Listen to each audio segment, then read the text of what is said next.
on with Putin behind closed doors with nobody else in the room. They were really concerned that Putin would bend Trump's ear, that he would potentially manipulate the U.S. president into getting on board with Russia's vision of a peace deal. So there was 3 individuals on either side. And on the U.S. side, that included the U.S. Secretary of State, Marco Rubio, who traditionally is more of a Russian hawk. But more talks to come, no deal at this point.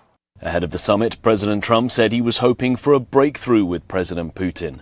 But he maintained, as did the White House, that the talks wouldn't produce an immediate ceasefire in the Ukraine conflict. FSN's U.S. correspondent Simon Marks was monitoring the build-up to the summit. The White House says President Trump's summit with Vladimir Putin is expected to last 4 hours. He'll leave the White House at dawn. Air Force One will then spend 7 hours aloft, conveying him to the U.S. Air Force Base in Anchorage, where his historic meeting with the Kremlin leader will begin. Just the 2 of them and interpreters at first, then a broader meeting including their top officials.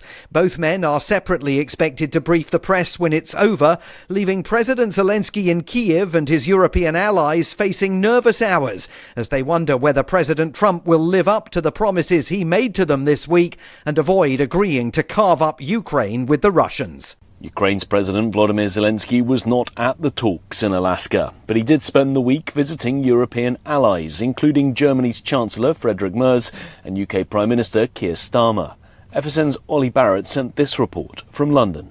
Ukraine's President Volodymyr Zelensky has held talks with the UK Prime Minister Keir Starmer at Downing Street ahead of the key summit between Presidents Donald Trump and Vladimir Putin of Russia in Alaska on Friday. Downing Street says that they agreed, the 2 men, that there has been a powerful sense of unity and a strong resolve to achieve a just and lasting peace in Ukraine. Volodymyr Zelensky says that they discussed in considerable detail the security guarantees that could make peace truly durable. They also had on the agenda drone production by Ukraine and its hope that it can secure extra financing for that from international allies. From bureaus worldwide, this is FSN. Yep, we still do email. Drop your email address in the entry box at freetalklive.com and you'll be kept in the loop with Free Talk Live.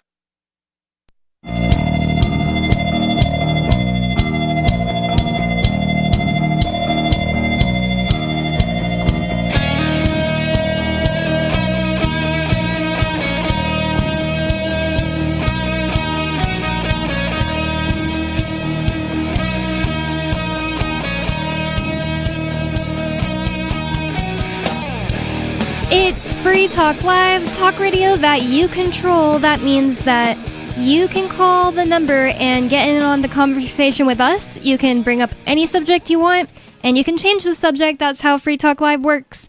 And the number to call is 603-283-6160. That's 603-283-6160.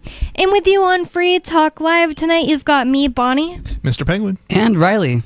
And we were talking before the last break about how many laws there are, that we're all breaking laws all the time, and it's ridiculous to shame someone for being a criminal. Like this big line right now, I'm no Donald Trump fan or anything, but there's this line that everybody keeps using against him. It's like, and he's a felon. Oh my gosh, I can't believe you voted for a felon. Everything is do you exactly absurd. There are so many felonies in the book. Every single one of us has basically committed multiple felonies.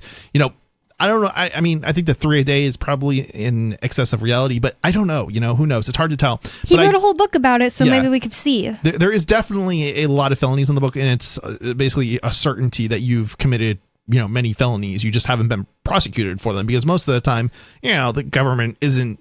And that's the thing. Most people aren't being prosecuted for felonies that may not really matter because the police don't want to spend time going after them. But, you know, if it comes to it, maybe they're going to go after people because they need more people in jails, or they need to incarcerate more people, or they need to make it look like they're doing something to increase their presence. That's exactly it. They want to make it look like they're doing something. And if you actually look at like what the government does, especially the federal government. So the most number of people are imprisoned by state governments. But the federal government doesn't really imprison a lot of people. It imprisons more people than any other country in the world, but it doesn't really imprison a lot of people relative to the state governments. And what it does instead is it goes after people with unbelievably large amounts of money. So basically making it impossible for anybody, whether they're guilty or not of the crime they're being accused of, they're going to get found guilty. And they like to make examples out of people. So if you've done something relatively minor that's maybe a paperwork violation, they'll turn it into like a life sentence, or at least they'll try. Now, it's not necessarily going to be the case that every single time they try and bring a life sentence against somebody for some paperwork violation, they're going to get a life sentence. They basically tried to do that with Ian Freeman in the Crypto 6 case. So he's a co-host of this show, actually, and the main guy behind the show, founder of the show, and, definitely one of the biggest activists here in New Hampshire. Oh yeah, but they went after him for political reasons. Anyway, long story short, though, is they were trying to get him for basically life, and in the end, they ended up being able to secure a conviction for like 5 of like what was it? It was like something like 23 charges originally, or at some point. At this point, I don't remember because there was like only Aria and Ian left, and they kind of like put them together, and I remember that being 32, but I don't remember how many Aria had. The point is, it was like multiple life sentences, maybe even. Anyway, Melanie, an ex-co-host of the show who ended up turning state's evidence against Ian, she actually counted it because she used to be a lawyer, so I guess I kind of can trust her word on this, and she said he was facing 420 years at the height of it.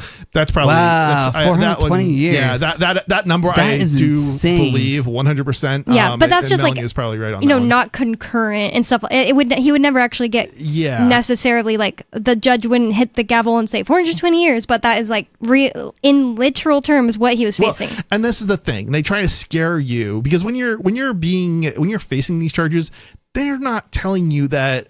They tell you, oh, it could be up to 420 years, but they're not telling you that's not likely to be the case. And in most cases, you don't have any history. It's not going to be that. The problem is that sometimes it is that, especially if it's like, you're the unlucky black guy and, whatever, right? Or you have like Ross Ulbricht, you have a philosophy that the judge doesn't like and wants to squash. Yeah, and libertarianism. Yep. Ross was facing 2 life sentences plus 40 years, so that's a long time in a cage. Yep. Anyway, in the end, Ian got sentenced to 8 years, and he'll probably spend 4.5 in a cage. Fortunately, because there has been they went really tough in the 90s, I believe it was, where it's like there was these 3 strikes laws and all this other stuff. And that was all Joe Bidden, by the way.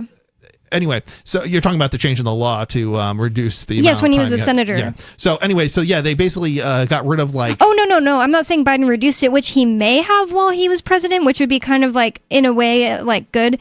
But I meant in the 90s there was this like, or maybe it was even like 89. There were bills that he was the author of. Oh, okay, yeah. That he made them be way more tough on crime, especially tough on crime. That drug was what laws. It was. Yep.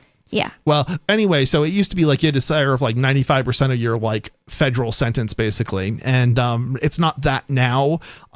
It's more like maybe if you get all the good time and everything, it's more like a little bit less than half of your sentence probably that you'd have to serve.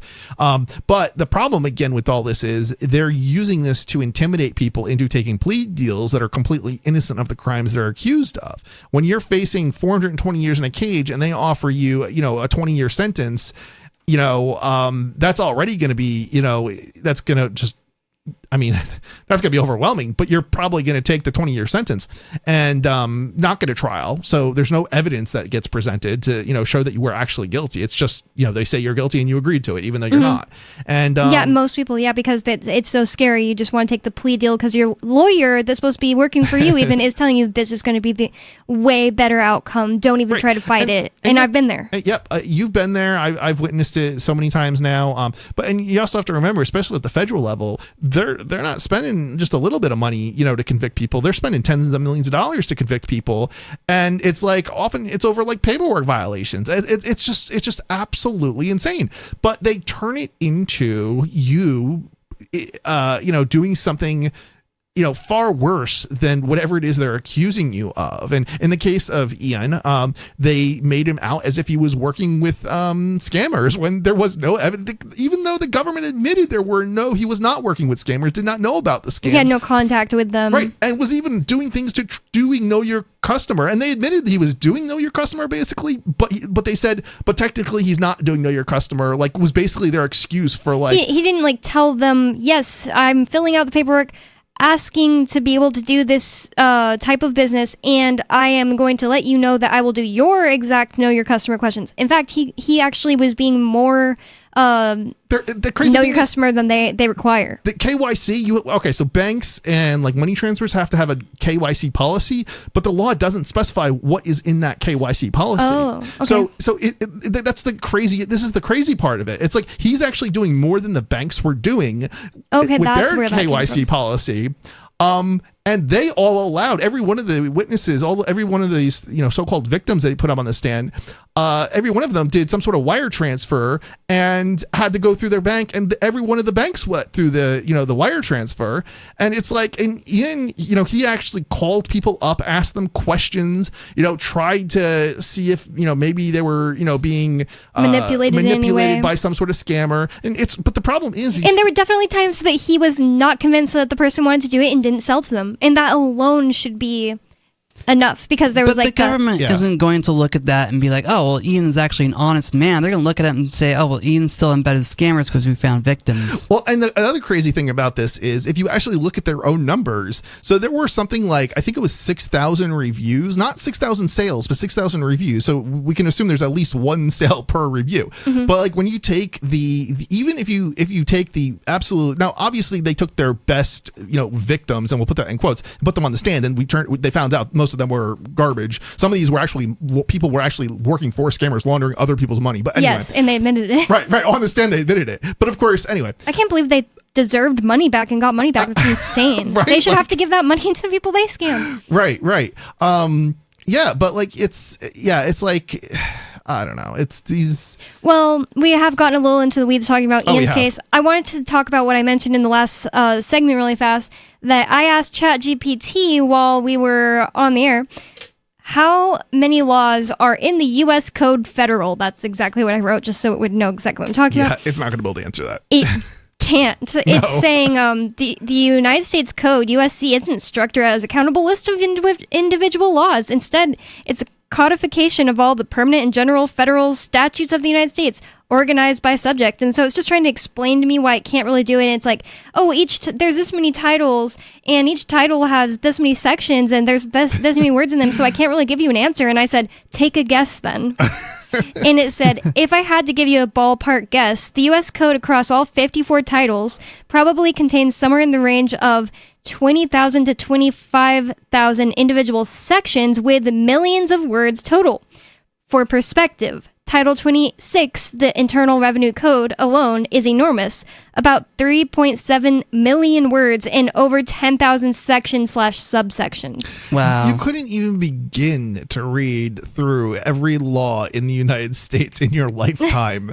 And not only that, even if you could, you wouldn't understand it. Why do we have this GPT that's supposed to be able to do basically exactly that if it can't answer this? Yeah. No, I actually love ChatGPT for other things, not gonna lie. Yeah, it can be kind of convenient. It's a mixed bag, just because often it will give you stuff that's just like, okay, this isn't right, this isn't accurate, this isn't true, but whatever. I completely agree. Yeah, it's definitely a mixed bag. There's certain things it's fine for, like if you want to generate a picture or something like that.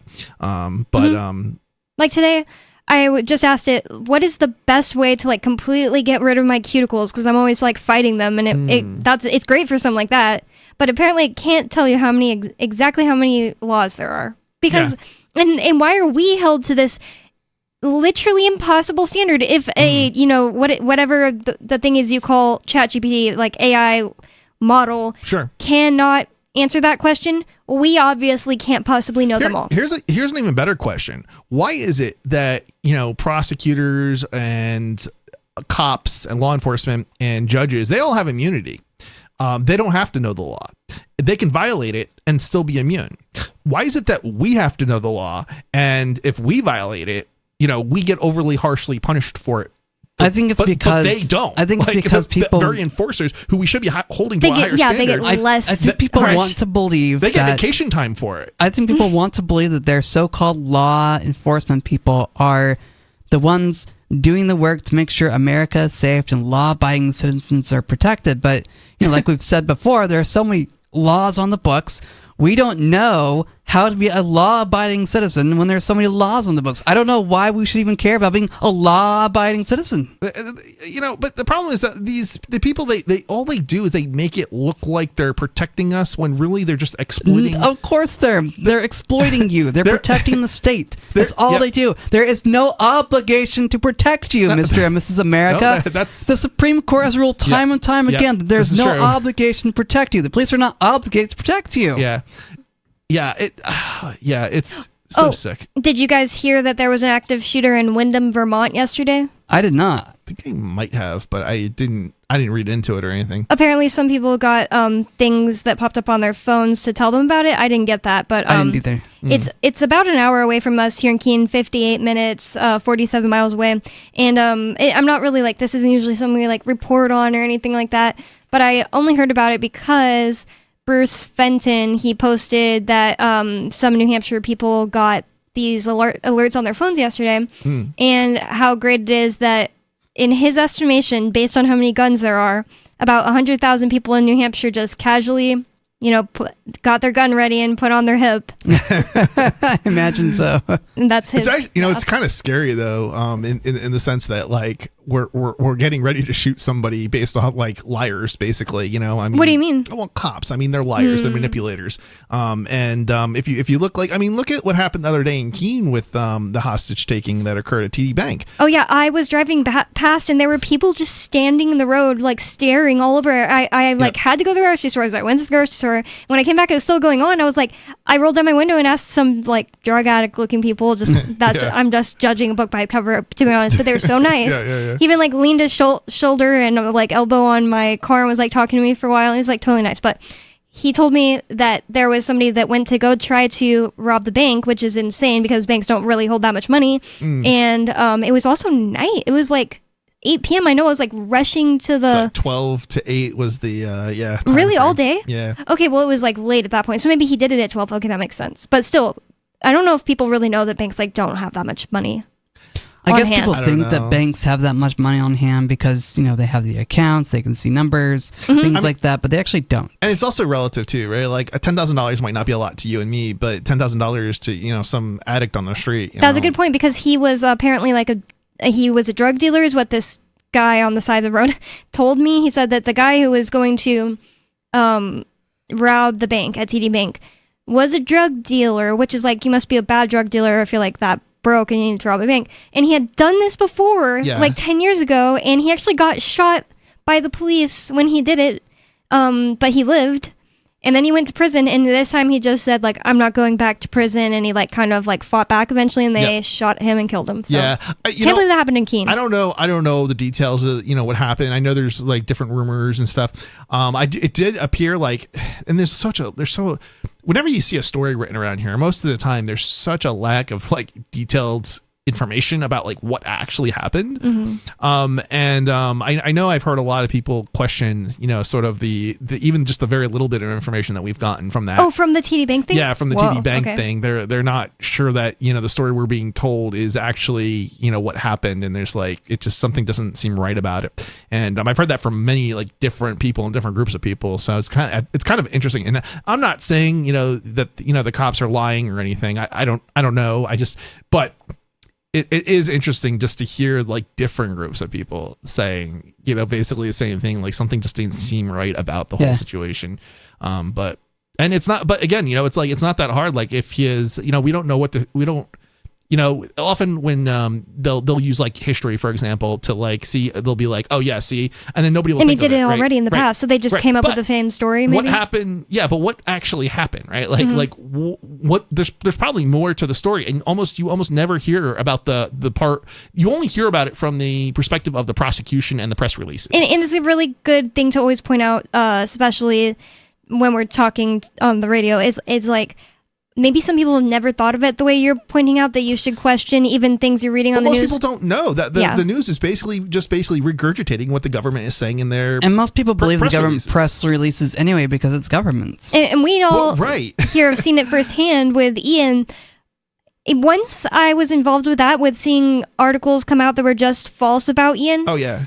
I was like, whoa, now that I think of it, anytime I see an article about somebody who's like a criminal, I just have to question that. You should always question. And that's the whole thing. That's the very point that I'm trying to make of people don't understand. You know, I've been to a lot of trials. I filmed a lot of trials. It's something I do. I'm a bit of a media correspondent on the side, and not just trials, but also state house hearings and things of that nature, and protests and whatever. Anyway, but I've seen how this, how the system works, and it's really, really disturbing because like these juries often don't get the full picture, and when the press releases come out, well, first of all, the defense lawyers are always going to tell you not to say anything to the press. Yeah, I know, and that always bothers me. It's like, how could possibly, if you are actually innocent, 99% of the time I don't understand how talking is going to harm you, but the lawyers always tell people, like so many of my friends who are being bothered by the police, it's because prosecutors are manipulative, and we can look at it just from in the case of Ian, because Ian did talk about it, right? And they tried to use this, us talking about scammers and things on the air, against him, as if he was saying they made it sound like he was like going like, can you believe how easy these people are to scam, when he was just pointing out like old people are getting scammed left and right, and you got to watch out, basically. They're taking it out of context, right? He's talking about, that's a great point. He's talking about the fact that, he does have first-hand experience. He's not saying, that he's happy about it. Yeah, he's happy about it. He's frankly telling us the truth. And of the one matter. thing I can say about Ian is he laughs at inappropriate times. We watch movies and it'll be like somebody gets shot and he's like, and I'm like, why are you laughing? He's like, I just can't believe he got shot. Like, it makes no sense. Right. And it's not. And he normally doesn't even laugh at jokes. It's not because it's funny because it's not like that he means it's funny. No. It's like a weird Ian thing. Right. He also seems to love and laugh at people defying authority. Yes. Yeah, well, he loves it so much. Sure. Because, the thing is, like, he's looking at it from a perspective of these guys are thugs. And they usually, for the most part, they are. When you take up a job working for some sort of law enforcement organization, you are handed orders and told to do things. And a part of those orders are always going to be things that are ethically questionable. So what you end up having is basically a group of people who don't have any problems with, basically doing unethical things, and then they basically especially like prosecutors, for example, they use that to their advantage in terms of like basically climbing it's not the corporate ladder but the political ladder, basically. And of course they're getting paid for it all along, so I guess it's also sort of the corporate ladder in some sense, except that it's government, not corporate. But anyway, and they use this, and eventually they move up the ladder and they become judges and things like this. And so like most people don't realize that, like, most of these people, we have this concept of like an independent, like judges are supposed to be like independent and not biased and things, but in reality that's not the case. They actually are biased, and they work together. Defense. Right. They usually used to be a prosecutor, so they're seeing the side of the prosecution a lot more than the side of the quote unquote criminal. Oh, right. Or accused or whatever. Right. And so the whole system is set up in such a way that it doesn't matter whether or not you're guilty or not guilty. It ends up becoming a process of like lawyers negotiating for like the best deal, and I'll put best deal in quotes.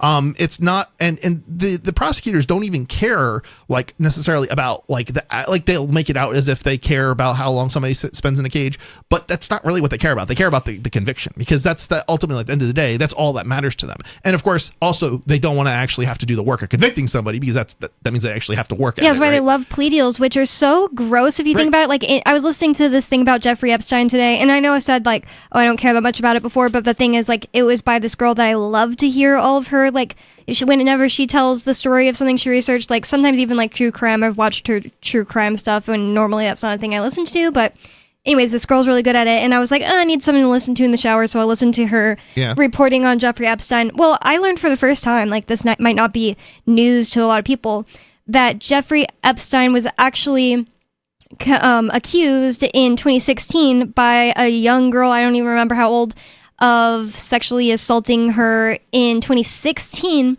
and he was brought up on state charges, not federal, and he ended up taking a sweetheart plea deal that was secret. It was made secret. That was part of his side's terms. It was a secret plea deal where because one girl accused him, but then a bunch came out of the woodworks.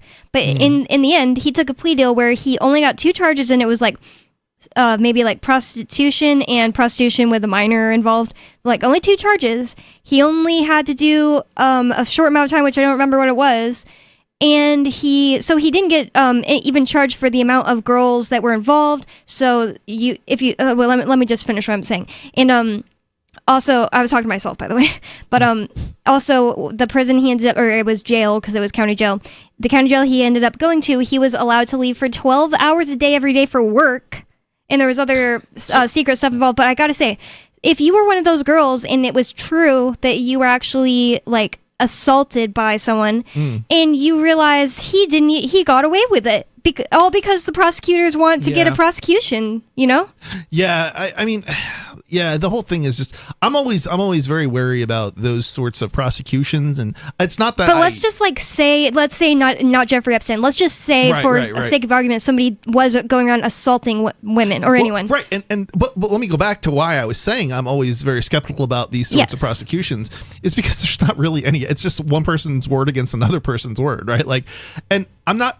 It's very easy to manipulate that sort of a situation, and the thing that bothers me about that sort of thing is it ends up making it such that you can't believe when there's somebody does come forward seriously and make an accusation, you can't believe them. Because there's been so much abuse and so many people have abused it. It's how do you even begin to deal with it? It would just be so much better if we lived in a society still where reputation mattered, and we just don't anymore. But 603-283-6160 is the phone number for you to call in with whatever's on your mind. Remember, you can change the subject, you can tell us we're wrong, it doesn't matter because it's Free Talk Live, and the number is 603-283-6160. That's 603-283-6160. More Free Talk Live coming up.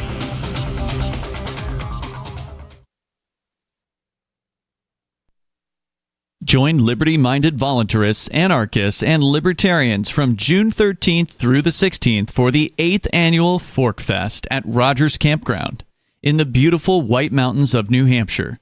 Fork Fest is a fork of the Porcupine Freedom Festival, which has sold out in recent years. Fork Fest happens the weekend before the Porcupine Freedom Festival. Fork Fest is decentralized, which means that there's no ticket cost and no one is in charge. All you have to do to join the fun is reserve your camping site, RV site, or motel room with Rogers Campground for June 13th through the 16th. You can find out more at the unofficial website, forkfest.party. You can also connect with other attendees on the Forkfest Telegram and Matrix chat rooms, as well as the Forkfest Forum. You can find links to those at forkfest.party. We hope to see you there June 13th through the 16th. Forkfest.party. The new 4th edition of Healing Our World, The Compassion of Libertarianism, will take your understanding of liberty to a deeper level and has over 1,300 updated references, new cartoons, and a foreword by Dr. Ron Paul. With discounts for multiple book purchases, the 4th edition of Healing Our World is a great gift for the liberals, pragmatists, environmentalists, and Christians in your life who think libertarianism is cold-hearted. Get yours today at healing.freetalklive.com and use promo code FTL for a $5 discount. There are lots of ways to listen to Free Talk Live. Our podcast has been around since podcasts began, and now the FTL feed is loaded with content besides our full show archives. Did you know that we make it easy for you to customize your podcast subscriptions? We have different feeds, one that includes only our full shows, one with just the Daily Digest, and our main feed that includes everything. You decide what you listen to. It's quick and easy to customize your feeds at feeds.freetalklive.com. That's feeds.freetalklive.com. You're listening to the live edition of Free Talk Live. Hour number 2 is next after the news here on the Liberty Radio Network at LRN.FM. From Feature Story News in Washington, I'm Nick Harper with the Week in Review. Donald Trump's meeting with Vladimir Putin dominated much of the news this week. The speculation ahead of the summit on Friday in Alaska, and then the actual get-together itself. Ever since Tony Waterman was in Anchorage watching it all unfold and sent this report. It seems as if they wanted to have more people in the room, whether or not that was from the Trump administration or from the Russian side. We don't know at this point, but it probably brought a little bit of comfort to the Ukrainians and the Europeans that it wasn't just Trump meeting one-on-one with Putin behind closed doors with nobody else in the room. They were really concerned that Putin would bend Trump's ear, that he would potentially manipulate the U.S. president into getting on board with Russia's vision of a peace deal. So there was 3 individuals on either side. And on the U.S. side, that included the U.S. Secretary of State, Marco Rubio, who traditionally is more of a Russian hawk. But more talks to come, no deal at this point. Ahead of the summit, President Trump said he was hoping for a breakthrough with President Putin. But he maintained, as did the White House, that the talks wouldn't produce an immediate ceasefire in the Ukraine conflict. Ever since US correspondent Simon Marks was monitoring the build-up to the summit. The White House says President Trump's summit with Vladimir Putin is expected to last 4 hours. He'll leave the White House at dawn. Air Force One will then spend 7 hours aloft, conveying him to the US Air Force Base in Anchorage, where his historic meeting with the Kremlin leader will begin. Just the 2 of them and interpreters at first, then a broader meeting including their top officials.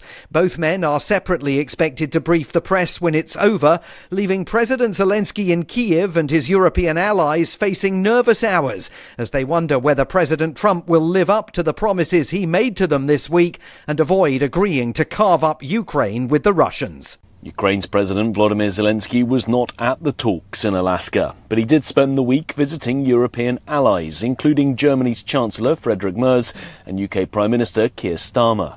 FSN's Ollie Barrett sent this report from London. Ukraine's President Volodymyr Zelensky has held talks with the UK Prime Minister Keir Starmer at Downing Street ahead of the key summit between Presidents Donald Trump and Vladimir Putin of Russia in Alaska on Friday. Downing Street says that they agreed, the 2 men, that there has been a powerful sense of unity and a strong resolve to achieve a just and lasting peace in Ukraine. Volodymyr Zelensky says that they discussed in considerable detail the security guarantees that could make peace truly durable. They also had on the agenda drone production by Ukraine and its hope that it can secure extra financing for that from international allies. From bureaus worldwide, this is FSN. National Guard troops arrived in Washington, D.C. this week as part of Donald Trump's efforts to tackle what he's called out-of-control crime in the U.S. Capitol. That's despite the latest figures from the Department of Justice showing a 30-year decline in violent crime. FSN's Jagruti Dave had more from Washington. The first National Guard members, along with armoured vehicles, arrived on Tuesday evening by the Washington Monument, a landmark commemorating the first US president. Mr. Trump, the 47th president, is sending around 800 troops to take over local policing, a move slammed by the DC mayor as an authoritarian push. And it's not the first time he's done this. In June, he took policing in LA under federal control, following protests against the government's immigration policies. More than 100 international NGOs issued a statement on Thursday accusing Israel of blocking aid to Gaza by making it harder for humanitarian organisations to register. Ever since Blake Sifton sent this report from Tel Aviv. Humanitarian organizations, including Oxfam and Save the Children, are calling on Israel to end what they call the weaponization of aid to Gaza. They say NGOs are being prevented from delivering aid unless they comply with strict new Israeli regulations introduced in March that they believe are unlawful and motivated by politics. According to the new rules, their registration can be rejected if Israeli authorities deem the NGOs delegitimize Israel or do not provide detailed information about their Palestinian staff. The world marked the 80th anniversary of VJ Day this week, with Britain's King Charles saying the sacrifices of the Second World War should never be forgotten. Commemorations marked the day 8 decades ago when, in 1945, Japan surrendered to the Allied forces, signalling the end of World War II. And that's the Week in Review. That's Feature Story News. Nick Harper reporting. California is reeling from Super Rainbow Percival, which left a trail of devastation along the West Coast. A luminous band of destruction touched down in Santa Barbara. Percival set a record as the most powerful rainbow in U.S. history, with at least 30 confirmed fatalities and damage estimates in the billions. The vividly saturated colors seared through homes and roads, charring everything in its path. Those exposed to the rainbow's fury say they're lucky to be alive. The sky was completely blue. All of a sudden, it's filled with brilliant hues of red and indigo. All I can say is when I was a kid, rainbows didn't cut people in half. Meteorologists say that Percival is just the latest in a pattern of increasingly dangerous rainbows, and that they're only growing stronger as global temperatures rise. Percival also comes on the heels of some extreme weather phenomena overseas. Authorities in the Philippines are still searching for thousands in the aftermath of mega sunset Wilma. This is the Onion News Network. Got Telegram? You can follow our channel there and discuss show prep with other listeners at telegram.freetalklive.com.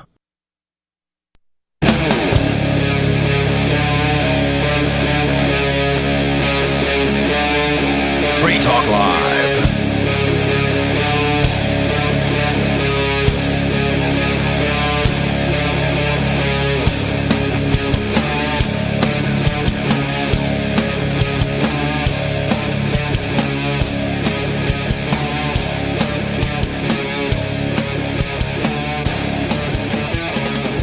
It's Free Talk Live. Welcome back.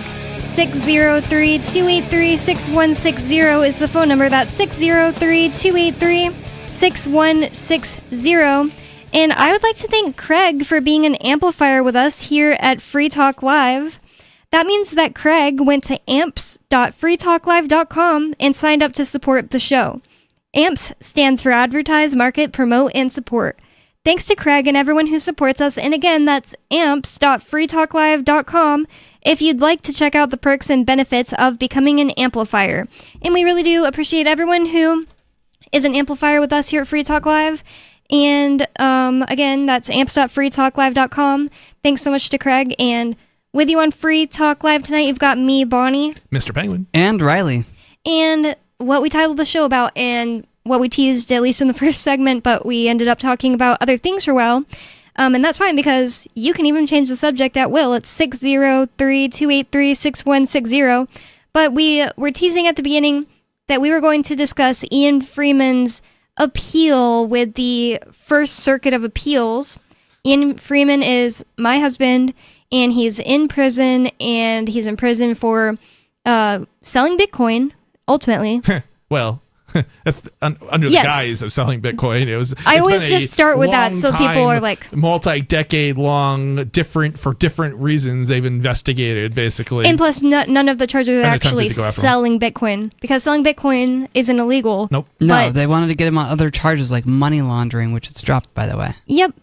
Fraud. They keep bringing up fraud, and he's never been even charged. He wasn't even charged with fraud. Oh wait, I think he was charged with wire fraud, but they dropped it before the trial. Yeah. Oh. Yeah. But that doesn't change the fact that they keep using the word fraud, like in the press release, after the conviction, even though he wasn't convicted of fraud. It's like, wait a minute, hold on, you guys are outright liars. They are, or manipulators at a minimum. I think they made everybody believe he was convicted of fraud the way they worded it, but technically he wasn't. But that they did it intentionally, obviously, and every single one of the articles has been written about him based on the press releases basically said he's been convicted of fraud, and it's like, no, he wasn't even charged with fraud. At least he wasn't. The trial didn't include a fraud charge, in other words. Yes. So they dropped him because they knew that they could not possibly make a case for that. No, there was no fraud. I mean, they even admitted during the trial that he didn't even know about these scammers, even though and the way they phrased it was tail end of the scam. So he didn't know about the scams. He tried to stop people from being scammed, by asking everybody questions. Every one of these, so-called victims testified to the fact that he made a phone call and, just to, make sure that they understood they were buying Bitcoin and whatnot. And they even signed when they did the wire transfers. Okay. in order to buy Bitcoin, you had to basically, after the wire transfer, you had to sign a statement saying, I am buying Bitcoin from FTL_Ian from localbitcoin.com. And take a picture with your face saying that, with that sign. Date it, take a picture with your ID and with your face and holding up that wire transfer slip. So there's no question that what you were intending to do was buy Bitcoin. It's like, how could you possibly get on the stand and lie that Ian never said anything more than one question to you when you did all that? It's insane. Well, I mean, that's just evidence of coaching, because we know so I don't know.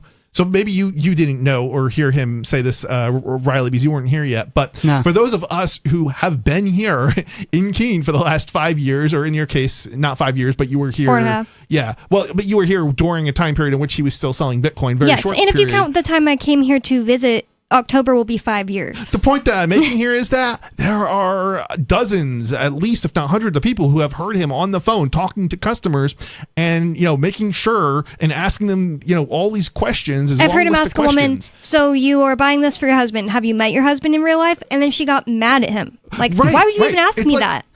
And I think what this really evidences is the fact that KYC, of course I have. And by the way, that woman was on the stand and lied. Sorry, I have to point that out as many times as I can. Sure. I think it's important to point out that, people lied on the stand during Ian's trial, because Ian is definitely an activist. He does crazy things at times, but he's still trying to be honest in what he can do. And also, one thing he's the most honest guy I've ever met. Yeah, and one thing I have to think every time I think about that is how close that was to the raid.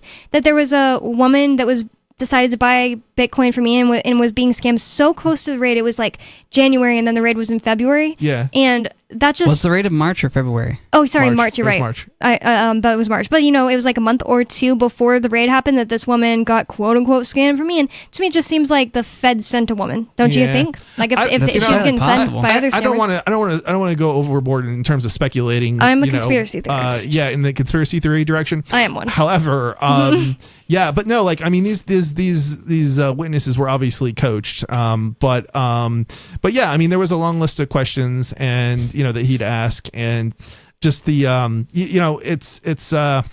it's really disgusting, just because and the question is, like, how do you prove somebody that the prosecution coached the witnesses? I don't even, and the thing is, if you look at the consistency of these witnesses, they were consistent in all saying he only asked one question.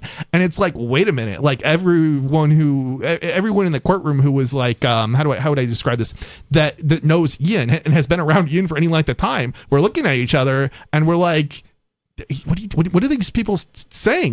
We know that he was asking way more than one question when he'd call people, and the whole reason of calling people was just to make sure. He didn't know that anybody was being scammed. He was just trying to make sure that nobody was being scammed, just in case somebody was being scammed. And there were people he found out were being scammed, and he did his best to make things right for them. Like, for example, he held on to this one woman's money after the fact, right? Yeah, yes, that's what I mean. Not that he would actually take someone's money when he knew they were being scammed. Exactly. I meant that there were people that he started to suspect it. Well, no, there was that. And then he may have suspected things. Well, I'm not sure what you're referring to be honest. What I was referring to was things where a woman sent money to Ian, $11,000+. Yeah. And since the things she said after that started to sound messed up and wrong, he held it. And then the person texting, and in fact, it might have even been actually the scammer communicating with him at that point, starting to get mad, no, you need to send me my money now. So he found this woman's son online. Right. That son ended up testifying for Ian in court, saying he's so grateful because he found that woman's son and explained to him what was going on. And that woman was being scammed. She got her $11,000 back. Yeah, and that's Old the lady. thing. It's like, and if you look at the percentages, I don't think I finished saying my sentence earlier, but there were 6,000 reviews. But if you look at I don't remember exactly what the number of so-called victims they've identified, but they only identified supposedly like 23 or something like that. It was out of, but we're talking about maybe 10,000 or transactions, maybe guesstimate maybe. And if out of 10,000 transactions, if you look at, if assuming that we even believe this statistic, the government itself is saying that almost nobody was scammed. Like almost none of these people, out of the amount of people that he sold to. Right. Yeah. As in terms of the number of sales, almost none of them were victims of scammers. A very small percentage of them were. And so like this whole idea that like Ian did anything wrong is just, it's so ridiculous. The whole trial was a travesty, and it's so obvious, to anybody who has been following along over the decades that this case was basically there's a guy, FBI agent Phil Christiana, who's been attacking Free Staters for 20 years, since before Ian Freeman moved to New Hampshire, and this guy went after he tried to get like Free Staters to wear wires. Nobody, the ex-host of the show, or older host of the show, predating even that. I think, was it Russell? Anyway. Russell Canning? Yeah, no, Russell it was actually, well, maybe that too, but Dave Ridley said that was it Dave Ridley? It was Phil Christiana approached him and asked to interview him or something, and Phil said, "Oh, well, only if you let me record it." And the guy was like, "No." Yeah, that would have been a different incident, but no. But yeah, Phil Christiana, we have evidence on Free Talk Live, not Free Talk Live, on freekeen.com, which is a blog. A blog, yeah. Actually, you know what? I don't know. No, actually, that those videos are a little bit later, more from the time I think when Ian was here. But like even predating that, this guy Phil Christiano was trying to go after Free Staters, and eventually, Free Talk Live, Ian brought Free Talk Live to New Hampshire and started supporting the Free State Project and doing the political activism, and that obviously got Phil Christiana's attention, and so for the last couple of decades, Ian's basically been targeted for political reasons. By this FBI agent called Phil Christiana, and he was involved in every single one of the investigations, basically, against that have occurred over the last decade, I guess, and a half or whatever. And there was an incident in 2012 where nobody was arrested. They tried to get him to wear a wire, and the only reason he was arrested was because he refused to wear a wire into the Keene Activist Center that was associated with Ian. And then there was 2016 where they tried to smear his name by doing a raid over non-existent stuff. I'm just gonna leave it at that. That made him look really bad, and even though there was nothing to connect him to any of it other than the fact that the internet connection was in his name. And then again in 2021 with the Crypto 60, despite the fact that there were lawyers advising the church how to do this for charity, not for not as a business. And just to clarify, when you say the church, you're talking about the Shire Free Church. Yeah, the Shire Free Church had to sell Bitcoin. So Ian was selling Bitcoin for charity on behalf of the Shire Free Church. So anyway, but the whole thing is just so ridiculous. So I agree. But I don't know if we explained what we're about to get into, though, that Ian's trial happened, and then he was convicted on all 8 counts, and then the judge ended up throwing out one of the counts that the jury convicted him on, the money laundering count. This is just so ridiculous. Insane. It shouldn't have even been at the trial. It shouldn't even have occurred because there wasn't evidence. At least should have been thrown out after the prosecution rested. If the judge realized there was no evidence for it, that he's just self-owning himself. He should be pointing out. He is basically pointing out that he let it go. And he should have thrown it out before it got to the jury. Right, because it ended up biasing the jury against him. Right. Yeah, I mean, this is one of the things that I think it was argued on appeal was that. Yep, but so he went to appeal the First Circuit of Appeals, which is the first thing you get to go to after an actual trial in New Hampshire, and the second thing you get to go to after that is the Supreme Court. Yep, the Supreme Court of the United States is next, and we haven't gotten into that yet. Or even gotten basically booked, I guess is kind of the only word I can think of for it. You have to kind of apply. They have to accept you. Yeah. And then you wait as much as they let you wait, and then maybe they'll hear your case. But we haven't started that process at all yet. But we're already through the First Circuit of Appeals, and they denied Ian's appeal on every single count, so we needed to get into that. Yeah, this wasn't entirely unexpected. Unfortunately, the First Circuit. I started losing hope completely when they started taking more than a month and a half. I was like, there's no reason they would take so long, and my only thought process is they're thinking up excuses to be able to say why they're denying this. Yes. And Mark Edge, I guess, has gotten on a really optimistic streak because his thought process was they're only taking so long because they're thinking up excuses to get him out. They're trying to come up with how can we uphold the sentencing, basically is what's going on in their minds. Yep. And this is kind of really hard to argue, that they should uphold the sentence when he's clearly this innocent guy who's been wrongly convicted. And so anyway, but the interesting thing is that it may actually be a Supreme Court case, and the Supreme Court case is, so just to understand how this works, I think every appeal has to be heard at the First Circuit within the New England or whatever states are part of the First Circuit anyway. Yeah.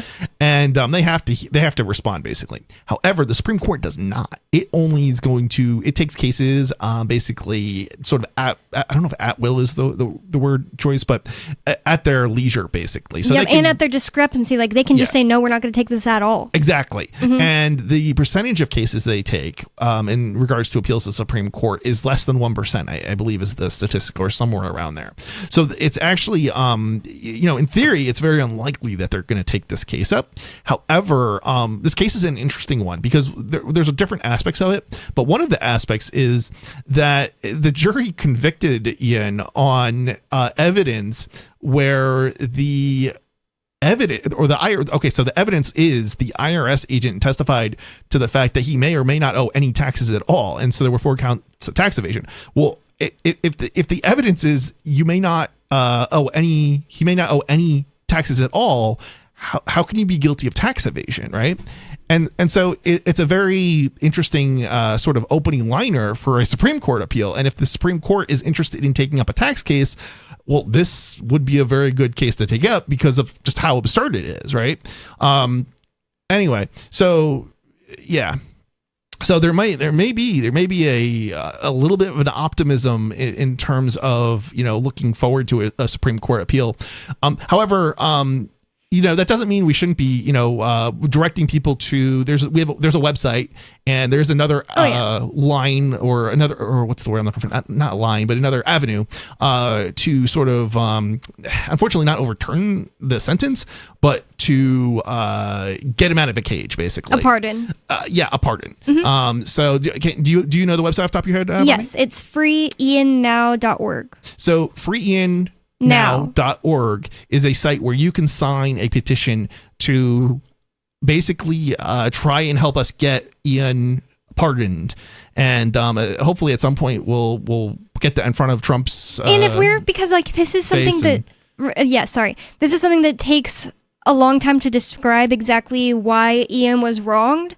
If you just are on the fence, we have all the details, every single detail on freeiannow.org. So it's like a place to go learn about this if you're curious or you just want to learn more before deciding to sign the petition. It's not just like you go there and it's the only thing that's there is a petition. Yeah, and just to be clear, there's nothing he's not been convicted of any crimes that had any kind of victims or violence or anything like that. What he was convicted of was one of them. Let's see, what was it? Unlicensed money transmission was one of them. 4 counts of tax evasion, and then conspiracy to launder money, which is basically a thought crime. It's it's like they're accusing you of thinking about committing a crime, but they didn't even present any evidence to show that he was thinking about committing a crime, which is crazy that you can get or that he was thinking about it with anyone else is the craziest part to me. It just goes to show that these people are out to convict. They're out for blood. They want to make an example of Ian since he's been this is the whole reason, the voice in the face for liberty for a long time. This is why they brought in a bunch of old ladies to testify, that they were victims when they weren't victims of Ian's. They were victims of third parties, and Ian didn't even know about it. But if you can confuse a jury enough, you can get a conviction, and that's basically what they did. They try. I think they confused a jury enough. It was almost impossible to follow along with what they were saying. And anybody who wasn't following along thinks Ian is, somehow was in bed with the scammers, even though the prosecution admitted, I don't know if they said it during the trial itself. They probably didn't. It was probably during a hearing. So it may very well be the case that the the jury never got to hear that the prosecution admitted to the fact that he wasn't in bed with scammers. He didn't work with the scammers. But of course the prosecutors made him look like he was working with the scammers just based on the fact that they brought in these victim witnesses. Like, why would you have witnesses who were victims of some third-party crime? Right. It should not have gotten there. I think Sisti is a horrible lawyer for the fact that those old ladies even got in the stand, because it should have been an objection. Hey, you can't have the prosecution can't have these witnesses because they're just going to be witnessing how they were victims of a crime that Ian didn't commit, and it's going to poison the jury. Didn't already argue that, though? I think he did, but he just did it so badly he lost. Good job. Yeah. I mean, it's absolutely it's indefensible that you could have somebody up there. I lost this much money, and whose fault is it? Well, this guy in India or Nigeria or something. But we want Ian to go to prison. It makes no sense. I don't know how bad of a job Horrible. He did, but Ian's in prison. But I definitely don't think the demeanor came off well to the jury.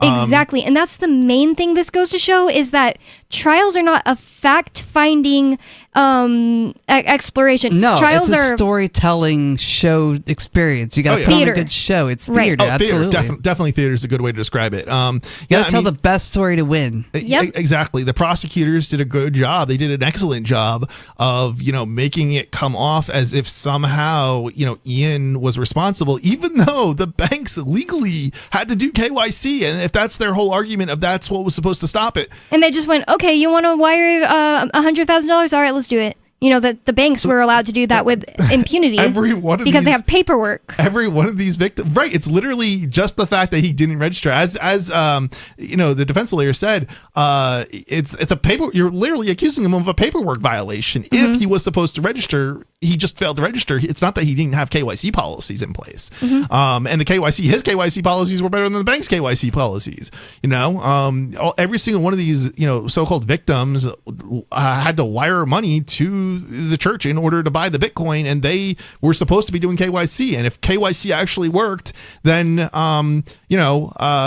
can do what you're supposed to do, and it may not work. And that's basically the situation with KYC. It doesn't work.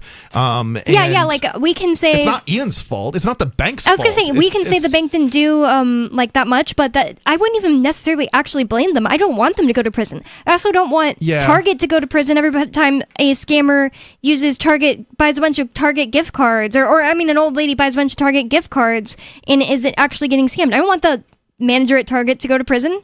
I want people to start talking more about scams, which is what Ian did on the show. He had somebody that he had found out was being scammed, and he stopped it in progress, even though that man did lose money, but at that point it wasn't Ian's fault. But he had him come on the show and talk about his experience to spread the word about how some scams go down, so people listening can see it in their elderly family or themselves. Oh yeah, and here's the thing: the only way to really counter these sorts of scams is to educate the population on scammers and how they work. People have this idea that Bitcoin is used to scam, is all it's used for is scamming people, and it's one that's not true. But here's the other problem with that argument: even if you got rid of Bitcoin, all of this scamming that's going on predates Bitcoin. Oh yeah, and they'll use gift cards, they'll use the dollar, they'll use whatever it takes. Right. And this is the other point. It's not like everybody just moved to Bitcoin. They're still doing they're still using other methods to scam little old ladies.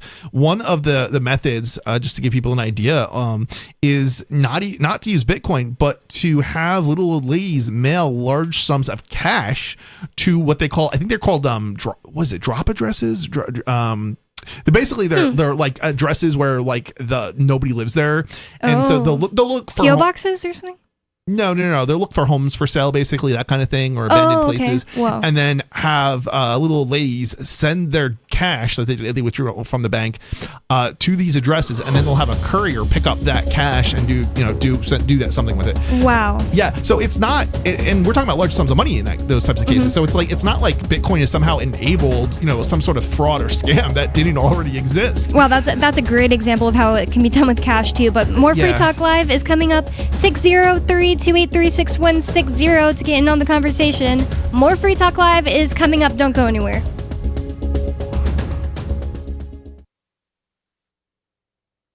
We have some good news. The indictments against Ross Ulbricht in the District of Maryland were dismissed with prejudice, meaning they can never be refiled. This is especially good because those indictments contain the only charge ever made that Ross engaged in murder for hire. This was a serious allegation that Ross Ulbricht denies. It was never prosecuted or ruled on by a jury, but was trumpeted by the federal government and the media as if it were proven fact. The Maryland court held these indictments for almost 5 years, poisoning Ross's case and leaving him under a cloud of unproven allegations.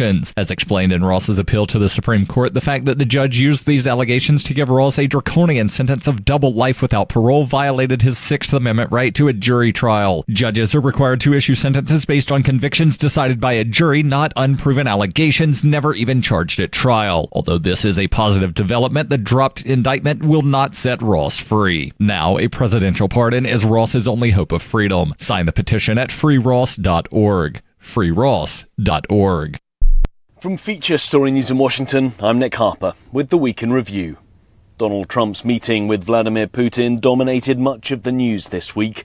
The speculation ahead of the summit on Friday in Alaska, and then the actual get-together itself. Ever since Tony Waterman was in Anchorage watching it all unfold and sent this report. It seems as if they wanted to have more people in the room, whether or not that was from the Trump administration or from the Russian side. We don't know at this point, but it probably brought a little bit of comfort to the Ukrainians and the Europeans that it wasn't just Trump meeting one-on-one with Putin behind closed doors with nobody else in the room. They were really concerned that Putin would bend Trump's ear, that he would potentially manipulate the U.S. president into getting on board with Russia's vision of a peace deal. So there was 3 individuals on either side. And on the U.S. side, that included the U.S. Secretary of State, Marco Rubio, who traditionally is more of a Russian hawk. But more talks to come, no deal at this point. Ahead of the summit, President Trump said he was hoping for a breakthrough with President Putin. But he maintained, as did the White House, that the talks wouldn't produce an immediate ceasefire in the Ukraine conflict.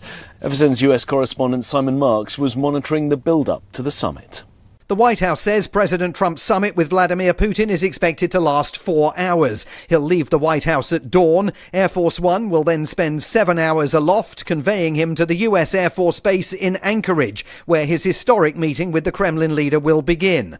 Just the 2 of them and interpreters at first, then a broader meeting including their top officials. Both men are separately expected to brief the press when it's over, leaving President Zelensky in Kyiv and his European allies facing nervous hours as they wonder whether President Trump will live up to the promises he made to them this week and avoid agreeing to carve up Ukraine with the Russians. Ukraine's President Volodymyr Zelensky was not at the talks in Alaska, but he did spend the week visiting European allies, including Germany's Chancellor Friedrich Merz and UK Prime Minister Keir Starmer. FSN's Ollie Barrett sent this report from London. Ukraine's President Volodymyr Zelensky has held talks with the UK Prime Minister Keir Starmer at Downing Street ahead of the key summit between Presidents Donald Trump and Vladimir Putin of Russia in Alaska on Friday. Downing Street says that they agreed, the 2 men, that there has been a powerful sense of unity and a strong resolve to achieve a just and lasting peace in Ukraine. Volodymyr Zelensky says that they discussed in considerable detail the security guarantees that could make peace truly durable. They also had on the agenda drone production by Ukraine and its hope that it can secure extra financing for that from international allies.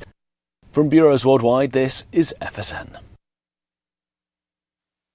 Our Matrix server is about as free as internet chat can be. Join the existing rooms or create your own at chat.freetalklive.com.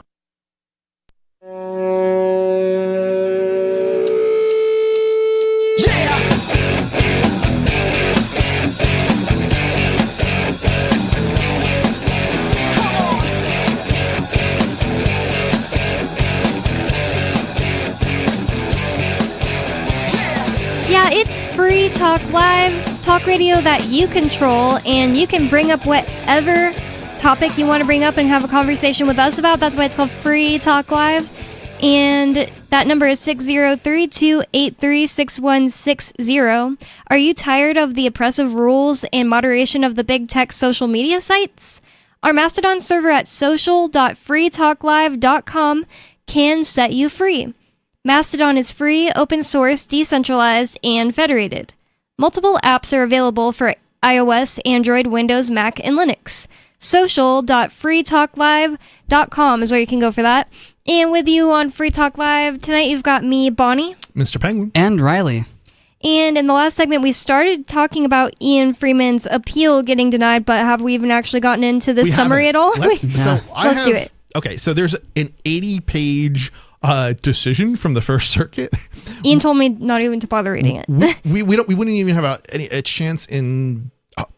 You can say hell. Okay, I can say hell. Yeah. We don't even have a chance in hell at getting through 80 pages on this show. It's a 3-hour show, but we don't have it. There's no way. Especially when we start making comments and stuff. 80 pages is a lot of stuff to read. We also have callers. I can't even get through the first page of the decision without making comments about how they don't understand this or they don't understand that. And it's like one of them was very old, like very white-haired old man. Oh yeah. We do have a caller on the line. So anything else you want to say about that? The judge and the original judge in this case, well, not the magistrate judge, but in the trial, the federal thinks that Bitcoin is a person. Yep, he called it a third party. Oh my God. No, he called the blockchain a third party. He thinks the blockchain is a person. Yeah, he said something like the blockchain is a person. Therefore, in his decision on, and he's only like 45, 50. He is maybe like 55 or something, but he is not old. Just to make it clear for everybody listening, the blockchain is not a person. It's peer-to-peer. That's a thing people need to drill through their head. So blockchain is a decentralized ledger that keeps track of all the transactions on the Bitcoin network. But you don't have to go through someone else. But we do have a caller on the line. All right, let's see what they have to say. Sarah in New Mexico, you're on Free Talk Live. What's on your mind, Sarah?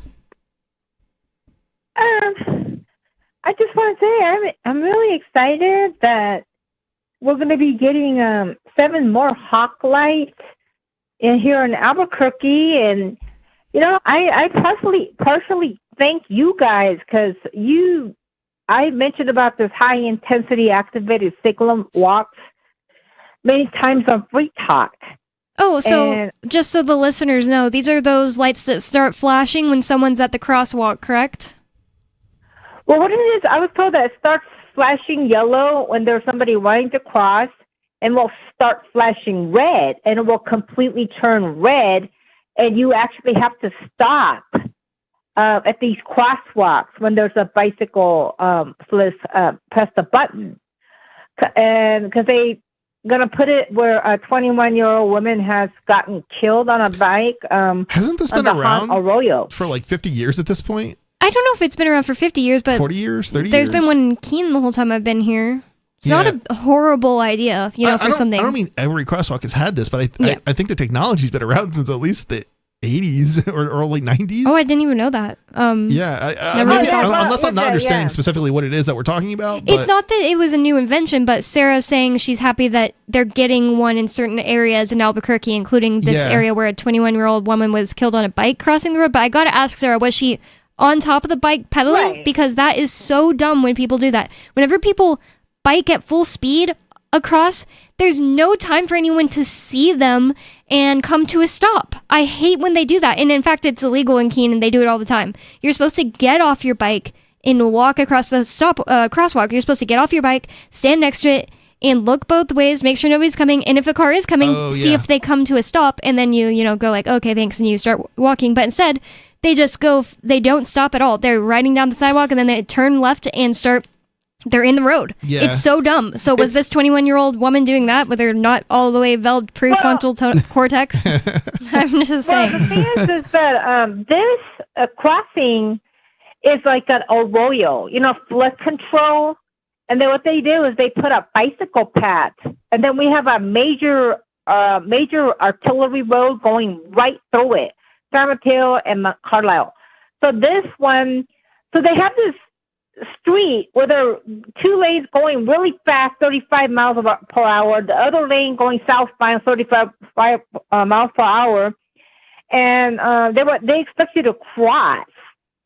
And what happened was that they put these bicycle signs on the top, yellow bright, and then they have the yellow flashing light, and then she still got killed. I'm sure she stopped and try to cross. I don't know what the implementation was. You're sure? Yeah, I wouldn't be so sure because People really don't know what the rules of the road are. Like, okay, so first of all, was she? And here's the other question. Like, there's certain places you're supposed to be using, I think, the sidewalks, or you're not even supposed to be. You're supposed to be using the road, I guess, is what it is. Yeah, when you're on a bike, right? Yeah, often. Like, so, like, was she following the rules of the road? Like, that's the key thing. If she was, then. Like, I don't even know that this would have been an issue. This Arroyo, there was a full on, like about 8-foot bicycle lane that people walk on. People walk on it, and it's a real full-fledged lane. When you get to this crossing, it's an Arroyo, it's a flood control. You have to cross these 2 car lanes going southbound and another 2 car lanes going northbound, and there's a median. But she got crossed with that, but they had the cars with the signs and the yellow flashing light. And I was supposed to suggest to the driver approach with caution and look for bicyclists crossing. Yeah, But anytime you the see those lights flashing, you're dumb if you don't like immediately start slowing down. Yeah. But the thing about it is, if a bicyclist came and she's like, oh, I got to cross the road here, and I totally have the right of way because there's a crosswalk, I'm going to turn left instantly and keep going. Yeah. Then a driver doesn't have time to stop. It's, here's the thing with radio. It's kind of hard to understand what somebody is describing in terms of like, the roads, because there's so many different circumstances. If you're talking about just like a very standard, like an intersection, for example, with lights and things like that, can kind of be easy to understand. I'm always trying to explain to my friends, like on the phone, like, oh my God, you wouldn't believe what happened. So there was this intersection shaped like this, and this car was doing this, and there were like 2 cars in front of me, and it's the other person's like, I can't picture it, but I'd take your word for it. Yeah, right. And the thing is, she's talking about bike lanes and things like that, and like I can kind of get an idea of like what it is, but like if this is like a sort of a bike lane that's not at an intersection, that's somehow crossing the street, like that would, and there's lights, like that would make it a much more confusing situation for drivers too, potentially, especially if they maybe didn't see the flashing yellow or something like that. Well, whereas it'd be more obvious if it was an intersection. Well, here's the thing. There used to be a painted crosswalk on the bottom. And one of my neighbors got hit crossing at that. And you know what they did here? They actually erased all of the crosswalk. And what they were doing is they were blaming the pedestrian. You feel like a false sense of security, and you step out. It's your fault, so we're going to get rid of the crosswalk. But 2 years later, they put 3 signs up around it and flashing yellow lights. So I am completely confused. The drivers are completely confused. What is the point of having yellow flashing lights at the top with no crosswalks erased on the bottom? There's nothing. Because they said it was making it more dangerous for the pedestrians. These are the dumb idiots that are running the city. I wonder if this is. I wonder if this is a situation where they're putting lights up just in case somebody crosses when they're not supposed to, but you're not supposed to cross there. Okay, so now they're going to make that hawk light where the yellow flashing light turns into a blinking red light and will completely turn red. And if you're like Bonnie, she'll just cross it anyway if you don't think like you deserve to be stopped for, right? Isn't that Bonnie what you said? If No. you're not handicapped, you're not going to stop.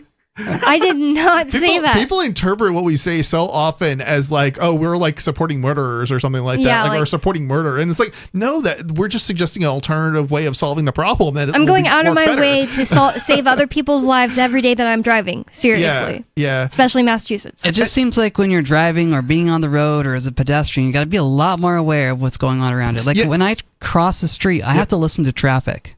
Yeah, oh wow! So Riley's how blind. responsible. Just to let everybody know, he's blind, so he really has to pay attention when he's crossing. Here's the thing about crossing the road. Sarah brought up that the cars are going 30 miles an hour. That's really not that fast, one. But let's say it's even 50 miles an hour. There is going to be a stop in the road. You really don't have to wait for cars to stop. I mean, unless you're like in New York City, I don't know. Let's just say the average town in the United States, there's going to be a break in the cars where you can finally be like, all right, it's time for me to go, and you can start walking. You don't have to always force the cars to stop. This is the thing. This is the babying thing I'm constantly talking about. It's like, why did we stop teaching 4-year-olds to like? When I was 4, I was taught to look both ways. It's actually dangerous to rely on these lights because it's like thinking to yourself like, oh, they're gonna stop because the lights are flashing, and then you get killed because you just expect someone is. Yeah. Because the thing is, the person driving absolutely should be stopping. I completely agree. I've had people who work with teaching blind people how to cross streets and things like that. They're the mobility instructors, they're called, and they've actually said, even if it sounds like the light is beeping at you to cross, always listen to traffic. Yeah, that's a great advice. Yeah, and that's exactly the thing. Not even just for blind people. Right. Yes. I mean, that's exactly the thing. So normally when you're teaching in the 80s, when you were teaching a 4-year-old to cross the street, you tell them to look both ways. But like as you're saying, I mean, you don't necessarily have to look both ways.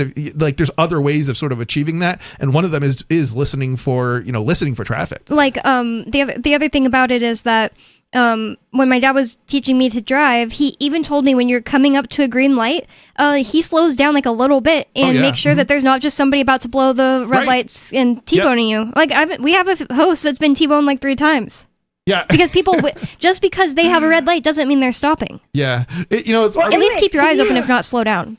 It's amazing how bad drivers can be, and just people on the road, just like even people and bikers, looking like people bike in the wrong direction or going the wrong direction on roads, for one-way roads, for example, and they do all sorts of crazy, or they don't look when they cross the street, and it's like, what are you doing not looking? Like, yes, it's the driver's responsibility, but you're taking a risk here with your body. Yeah, with your body. It's not like you're risking, your car in that instance. No, you're risking your life potentially, and you should be conscientious of look it up? This stuff.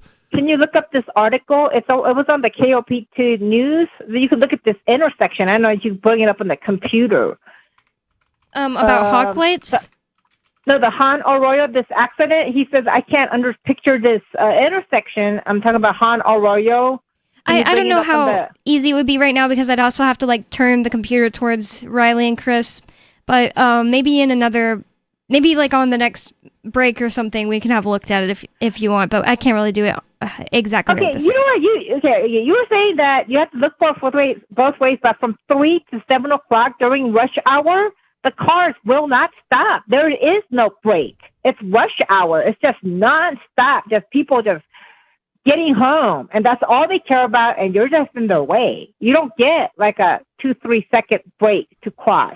Yeah, so Bonnie's looking at she's talking more generally speaking, and particularly in rural areas, because we're in a more rural area, not in a big city like you are. And if you've got some sort of freeway going through your city and you're trying to cross the road, that's why they make the lights. That's what I'm saying. I'm not anti the lights. So she may also be in a situation in a city where there's no way to really cross safely, just because of the how do you cross a freeway safely, right? Like if they build a freeway right through town, right? Yeah, but she did say 30 miles an hour. She did, but I don't know. That's still, when you're talking about a city, they might slow the freeway down to 30 miles per hour going through a city too. So is it a freeway, sir? I'm talking about the sign says 35. You know what they're doing? 45, 50. It's just that's not really that fast over the speed limit, to be honest. No, it's really not. Cops don't even pull people over if they're doing less than 10 over the speed limit generally. Right, so they're doing 45 miles or more if nobody's around, so they're going to get put a speed camera on it. So they're in work from 3 to 7 when everybody's out of school, everybody's out for work. There is no break. The cars are not going to yield for you just because they feel like it, because they want to go back home. And my point wasn't really that they have to yield for you. It was more that, in almost every circumstance, everywhere I've lived, which I have lived in San Antonio, which is much bigger than Albuquerque, even though I totally accept that Albuquerque is huge. The first time I saw it, I was like, whoa, this is way bigger than I ever thought it would be. Just lights for, days going everywhere. It's a really big, sprawling town, or city. Even in San Antonio, it's like you're in a really, rush hour type of place. There's usually a break if you're in a place where people walk, not the highways. If we're talking about highways, that's just a totally different situation. People don't just cross in front of you on the highway. But if we're talking about roads, there's usually, you can wait for a break if you're in a place where there isn't normally people that cross, so there's no lights. Otherwise, there's the button. So you press a button and then it'll tell the cars to stop. But even then, you have to make sure for yourself with your eyes or ears that they actually are stopping instead of just being like, well, the light told them to stop, so of course they have to. I have the right of way. I've seen so many people just cross with their earphones, not looking in either direction, not paying attention to what they're doing. Looking and at it's their like phone. it's no wonder why people are getting killed. The roads, they can be a little bit of a dangerous place in both drivers and or motor vehicle operators, and people just walking on the sidewalk and crossing the road. Everybody's got to pay attention. Otherwise, you do end up with greater risk. The other thing about it is, and thank you for the call, Sarah. Sarah chooses to live in New Mexico. She chooses to live in a more antisocial place than we choose to live. And Sarah purposely chose to live in New Mexico. It's not like she was born and forced to be there by some circumstance. She chose to go to New Mexico. In her own words, it's because they give out the most stuff for people who are on welfare. So Dang, I should maybe move there. Maybe that is Riley, the consequence. You get people that don't stop for people driving or walking. This is like exactly the situation where Riley should be butting in, because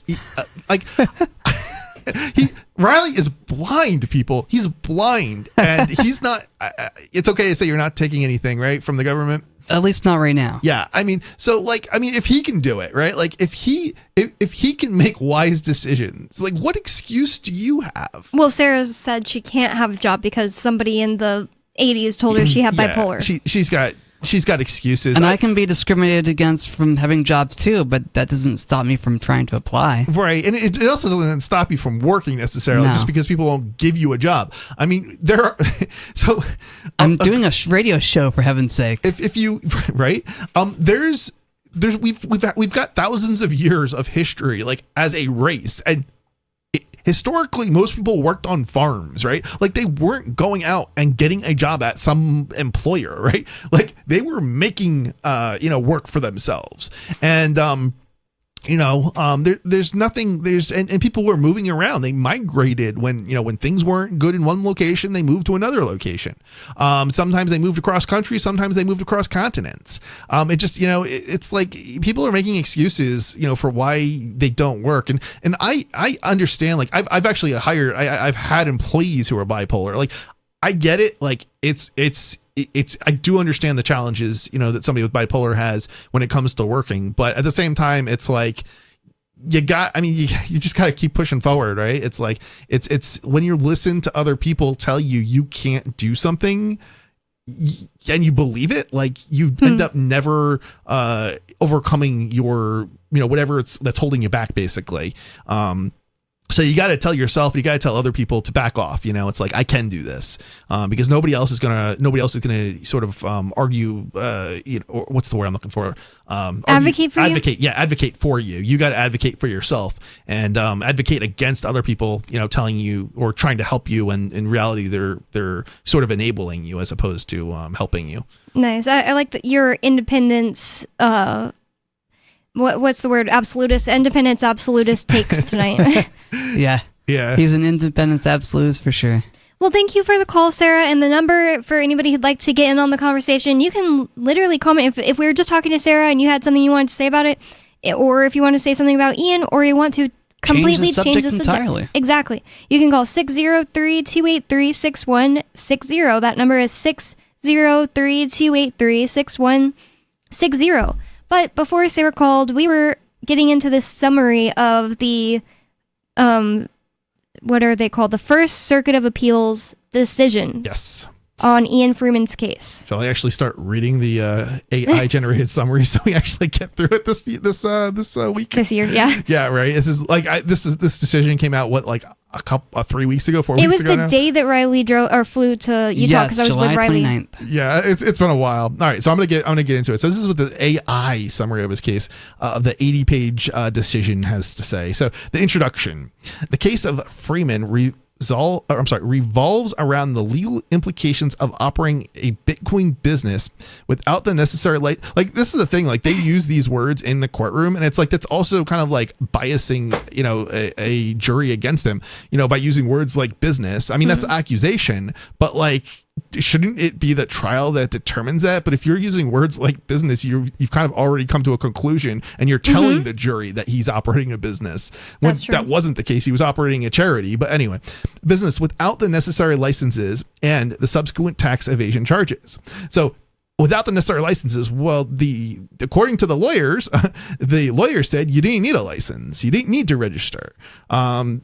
And the subsequent tax evasion charges. And the tax evasion charges, we had the IRS agent say he may or may not owe any taxes at all. So like the whole thing is just crazy. That arose from this from his activities. The trial, which lasted 11 days, wasn't it 10 days? It was a 10-day trial, involved extensive witness testimonies. This is what I'm talking about. Like there's like errors in AI summaries. That's not including the weekends. So it was like these jurors were basically stuck there for almost 2 whole weeks, just so people know. Yeah, it was 10 business days is the way to phrase it. But if we included the weekends, then it would have been added in at least another 2 days, I think. So maybe even 4 days. And this was right before Christmas. It started, I think, December 12th. Yep. All right. The trial, 2022, which lasted 11 days. Wrong, 10.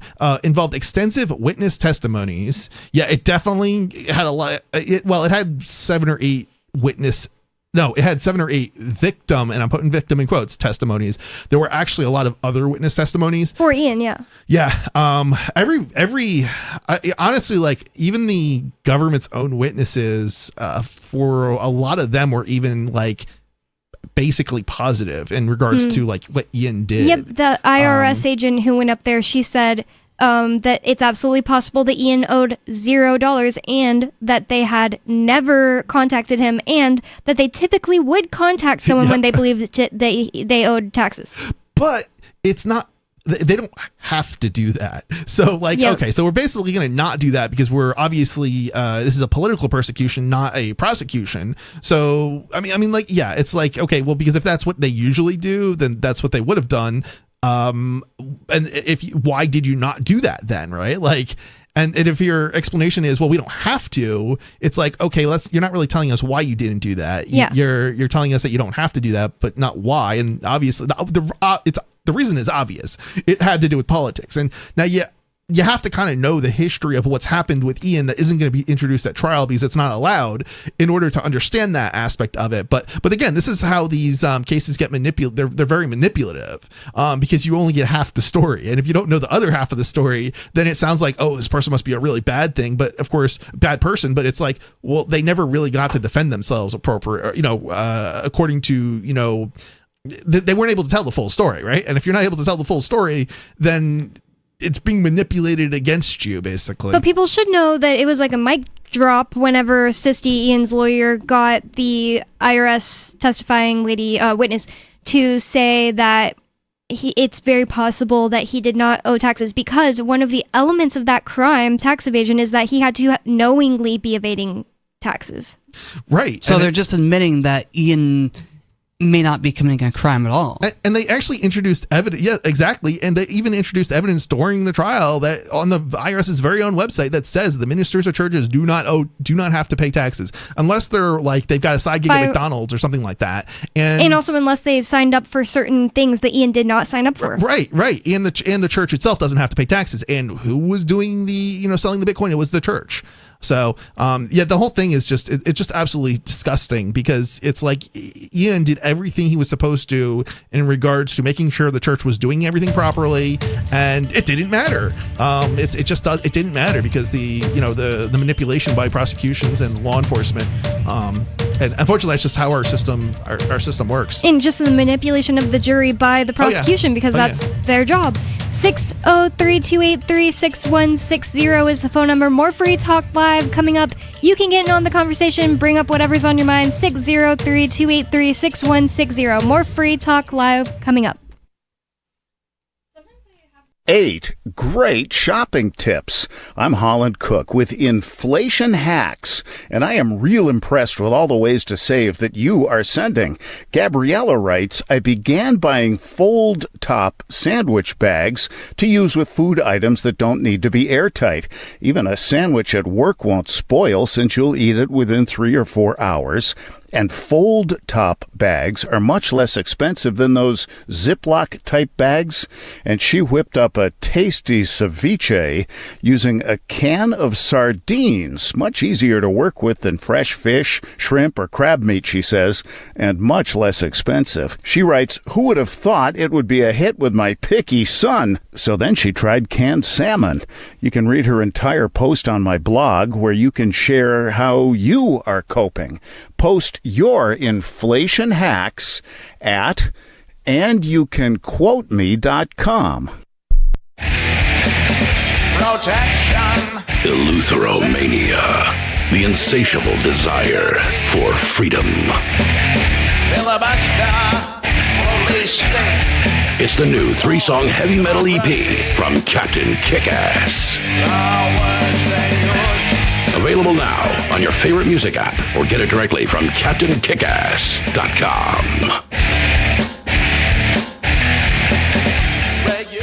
If you want to know the latest about Free Talk Live before we go on the air, all you need to decide is how you want it delivered. It's your choice. Visit news.freetalklive.com to receive our usually weekly news updates by email. Plus, we have a Twitter account at twitter.freetalklive.com, and you can follow us on the decentralized Mastodon platform at toot.freetalklive.com. So please follow us at toot.freetalklive.com and sign up for our emails at news.freetalklive.com. You're listening to the live edition of Free Talk Live. Hour number 3 is next after the news here on the Liberty Radio Network at LRN.FM. From Feature Story News in Washington, I'm Nick Harper with the Week in Review. Donald Trump's meeting with Vladimir Putin dominated much of the news this week. The speculation ahead of the summit on Friday in Alaska, and then the actual get-together itself. Ever since Tony Waterman was in Anchorage watching it all unfold and sent this report. It seems as if they wanted to have more people in the room, whether or not that was from the Trump administration or from the Russian side. We don't know at this point, but it probably brought a little bit of comfort to the Ukrainians and the Europeans that it wasn't just Trump meeting one-on-one with Putin behind closed doors with nobody else in the room. They were really concerned that Putin would bend Trump's ear, that he would potentially manipulate the U.S. president into getting on board with Russia's vision of a peace deal. So there is 3 individuals on either side. And on the U.S. side, that included the U.S. Secretary of State, Marco Rubio, who traditionally is more of a Russian hawk. But more talks to come, no deal at this point. Ahead of the summit, President Trump said he was hoping for a breakthrough with President Putin. But he maintained, as did the White House, that the talks wouldn't produce an immediate ceasefire in the Ukraine conflict. Ever since U.S. correspondent Simon Marks was monitoring the build-up to the summit. The White House says President Trump's summit with Vladimir Putin is expected to last 4 hours. He'll leave the White House at dawn. Air Force One will then spend 7 hours aloft, conveying him to the U.S. Air Force Base in Anchorage, where his historic meeting with the Kremlin leader will begin. Just the 2 of them and interpreters at first, then a broader meeting including their top officials. Both men are separately expected to brief the press when it's over, leaving President Zelensky in Kyiv and his European allies facing nervous hours as they wonder whether President Trump will live up to the promises he made to them this week and avoid agreeing to carve up Ukraine with the Russians. Ukraine's President Volodymyr Zelensky was not at the talks in Alaska, but he did spend the week visiting European allies, including Germany's Chancellor Friedrich Merz and UK Prime Minister Keir Starmer. FSN's Ollie Barrett sent this report from London.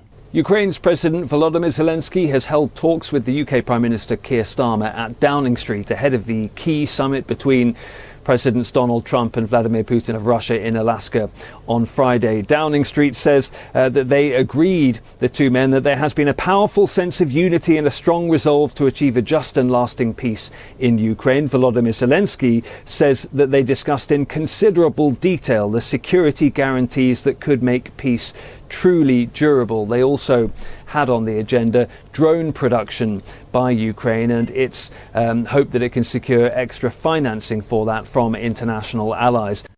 From bureaus worldwide, this is FSN. National Guard troops arrived in Washington, D.C. this week as part of Donald Trump's efforts to tackle what he's called out-of-control crime in the U.S. Capitol. That's despite the latest figures from the Department of Justice showing a 30-year decline in violent crime. FSN's Jagruti Dave had more from Washington. The first National Guard members, along with armoured vehicles, arrived on Tuesday evening by the Washington Monument, a landmark commemorating the first US president. Mr. Trump, the 47th president, is sending around 800 troops to take over local policing, a move slammed by the DC mayor as an authoritarian push.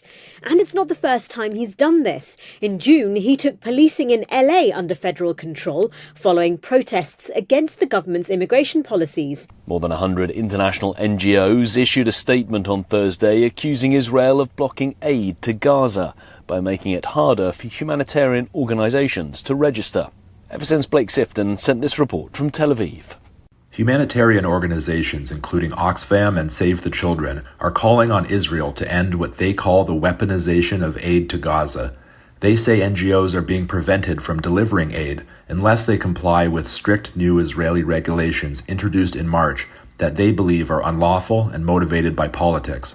According to the new rules, their registration can be rejected if Israeli authorities deem the NGOs delegitimize Israel or do not provide detailed information about their Palestinian staff. The world marked the 80th anniversary of VJ Day this week, with Britain's King Charles saying the sacrifices of the Second World War should never be forgotten. Commemorations marked the day 8 decades ago when, in 1945, Japan surrendered to the Allied forces, signalling the end of World War II. And that's the Week in Review. That's Feature Story News. Nick Harper reporting. Markets went into a frenzy today after the price of money suddenly skyrocketed to $90 a dollar. Onion reporter spoke to economics professor Mark Cosgrave about the soaring cost of U.S. currency and the impact of increasingly unpredictable dollar-to-dollar rates. Right now, money prices are steeply rising with no signs of slowing down. This morning alone, the price of dollars nearly tripled, with 1 cent worth approximately $6. That's exponentially higher than even a week ago when money was trading at roughly $53 on the dollar. To put it bluntly, we're now in the midst of a national economic crisis. According to Cosgrave, the abrupt spike in dollar prices initially caused many Americans to hold on to their money, hoping that the $90 cost of dollars would soon dip back down. But as prices continued to climb, investors panicked and began purchasing as much money as possible. But with the cost of quarters hitting $4.97 and the $5 bill jumping to a 12-year high of $372, the days when you could get $30 or $40 for just a couple of bucks are unfortunately long gone. This is the Onion News Network. You can stick it to the man and big tech. Join our FTL social mastodon at social.freetalklive.com.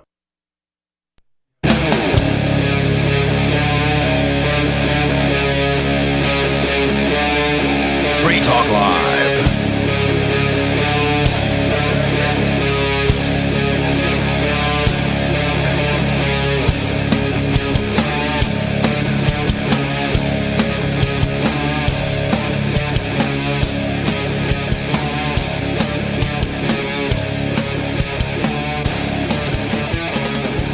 It's Free Talk Live, talk radio that you control, and that means that you can call 603-283-6160. That's 603-283-6160.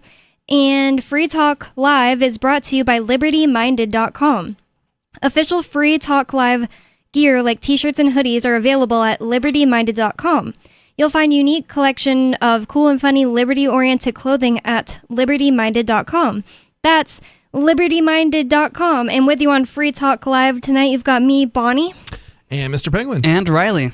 And in the last segment, we talked to a caller, Sarah, and she brought up what is almost always on her mind, pedestrian problems. And traffic. Yep. She's definitely obsessed with traffic. But to be honest, I'm not even complaining because Sarah calls in about what she wants to talk about. It often sparks more things that we want to say. In fact, there's a big portion of my life where I am complaining in my brain about pedestrian problems, so I kind of don't mind more of driving problems than being annoyed with the pedestrians. But I think our perspectives versus her perspectives is very different. So she's not a motor vehicle operator. We are. She's in a city. We're in a rural area. So I think we're kind of we're talking like over each other whenever we have conversations with her, because she doesn't understand the rural situation, and we don't understand the city situation quite as much. And she just is very pro people walking, and she's very anti the cars. Like every single car is like a criminal in her mind. Oh yeah. And I, in some respects, like I can kind of understand that, there's different. How do I say this? There's nothing wrong with having different sorts of environments where maybe a car isn't the appropriate thing, and maybe walking and biking is if a city is designed that way, it can be the better approach. But it really does depend, what's appropriate for maybe a big city that's designed that way, or an older city may not be the best thing for maybe a newer city or a more rural area like we're in here. So. Yeah, and I also understand because we're always like making fun of Sarah in a way, but also like she is not somebody that I hate, and definitely not somebody that I dislike her calls, because she's definitely a person that like you can criticize her and she doesn't get mad and stuff like that. But I gotta say, I can see her perspective a little bit because of the fact that I've lived in a city with more aggressive driving. But right now, I live in a city with almost too nice of driving, where they'll let somebody go when it's not that person's turn. Yeah. And that actually messes up the flow of traffic and it's actually dangerous and so dumb. Yeah. And also in the same city I live in now, which is a very small city, and I don't even know why it gets to be called a city. Town. It's 22,000 right, but people. It's officially a city, which is crazy. For New Hampshire, right? I mean, but either way, the other thing about this place I live currently is that the pedestrians are just the worst. Like they're so entitled. They're just like not looking, and they start walking. It's insane. And like it has your cortisol so spiked while you're driving. Cortisol is what I meant to say. So spiked while you're driving down Main Street in Keene, because you're looking to make sure that you're not killing people and you care more about it than them. Yeah, I know this is hard for some people to understand our perspective, but this is a very relaxed place in New Hampshire in general. It's not they're just so slow. It's I mean, so a lot of people are used to more city traffic kind of, and the rush hour, right? Like we don't really have a rush hour in New Hampshire. I know people will say we have a rush hour, but we really don't. It is a rush hour, but it's not like bad. No, it's not like Salt Lake or Denver or a big city like New York. It's just the driving and the pedestrians. Everybody's just so relaxed here. Too relaxed. It's actually annoying, because you'll be on a 1-lane road where you can't possibly pass anyone for like 10 miles, and they want to go under the speed limit, and they're like, well, what's wrong with that? And you're like, well, I have somewhere to go, and they don't. Right? Yeah. It can be kind of the nerve-wracking thing is not the rush. We don't have rush hour traffic, so you can't be. It's not really nerve-wracking. What's nerve-wracking is when you get stuck in the wintertime between Keene and like Concord or Keene and Manchester behind a plow truck. Oh yeah, that's the thing that's nerve-wracking. And you need to be somewhere in another city nearby. And it's like, but luckily you're behind it and not in front of it, and like driving in a foot of snow. That's also nerve-wracking. Yeah, I mean, I don't know, but yeah. So, anyways, I really hate winter, and I just wanted to bring up Sarah's call from last segment, because I wanted to say you can literally bring up anything you want to talk about. Yep. And the number is 603-283-6160. But we were, in the last segment before Sarah's call, talking about the decision by the First Circuit of Appeals. The 3 judges on the panel, they decided unanimously to deny Ian on every single count of his appeal for the First Circuit. So now the next step is going to be the Supreme Court of the U.S. if they'll take his case. But we wanted to read this summary. You got AI to generate a summary? We have an AI generated summary, so we may be correcting some of the details in here. Maybe that 11-day thing, maybe that is why. Maybe it got it wrong because AI. That's exactly what it is. It's got to be. Because it was a 10-day trial. Because at first I was thinking like the judges got it wrong, but it probably was I don't know where AI. I don't know where it pulled the 11 days, but it was definitely 10 days. I literally wrote every day of the trial. I wrote up what happened that day, and I was there for the whole trial. So unless they're what it might be, they might be including the sentencing or something jury, like that. Wait, no, the jury selection actually happened on day 1. completely got done right. And I'm counting that as one of Oh, the days. I just Googled it just to see if we're both right, like our memory is correct. And AI overview, to be fair, Google's AI overview says Ian Freeman was convicted on December 22nd, 2022, following a 10-day trial. Yep. Yeah. So we're right. It's probably just including the day that they announced the sentence, and that's not really one of the trial days. Yeah. And AI is just 10-day dumb trial about that. So yeah. Yeah. All right. So let's continue with the summary here. So this summary will explore the background of the case, the legal arguments presented, the court's findings, and the implications of the major questions doctrine as it relates to regulatory authority over virtual currencies. And it's a big question of whether or not Bitcoin is a virtual. There's like some other aspects that we've never even brought up, like whether Bitcoin is a virtual currency. But anyway, we're not going to go. I don't want to go into that because it's like we're getting into the weeds even further. We already are going to get into the weeds a little bit. But it is important to point out that this, even just that one little thing, is making an assumption, and it's just like, why are we under the control of these judges who get to make all these assumptions about reality that we disagree with? Well, and the thing is, you're right. And the other thing is here, the virtual currencies wasn't in the law at the time that he's being charged with, which they're basically trying to say, well, it says funds, therefore virtual currencies are included. But that's no one could have thought about Bitcoin as funds before Bitcoin was ever thought of as invented or even imagined. Well, I mean, so 10 years before. The problem here, I think, in part is that so they're basing this on what's called the plain reading. Basically, it's like it's. Oh, anyone would see it that way. Yeah, kind of right. thing. And that's just not the case. And I think one of the things that they're lacking in that thinking, in that logic, is that, first of all, Bitcoin isn't like anything we've seen before.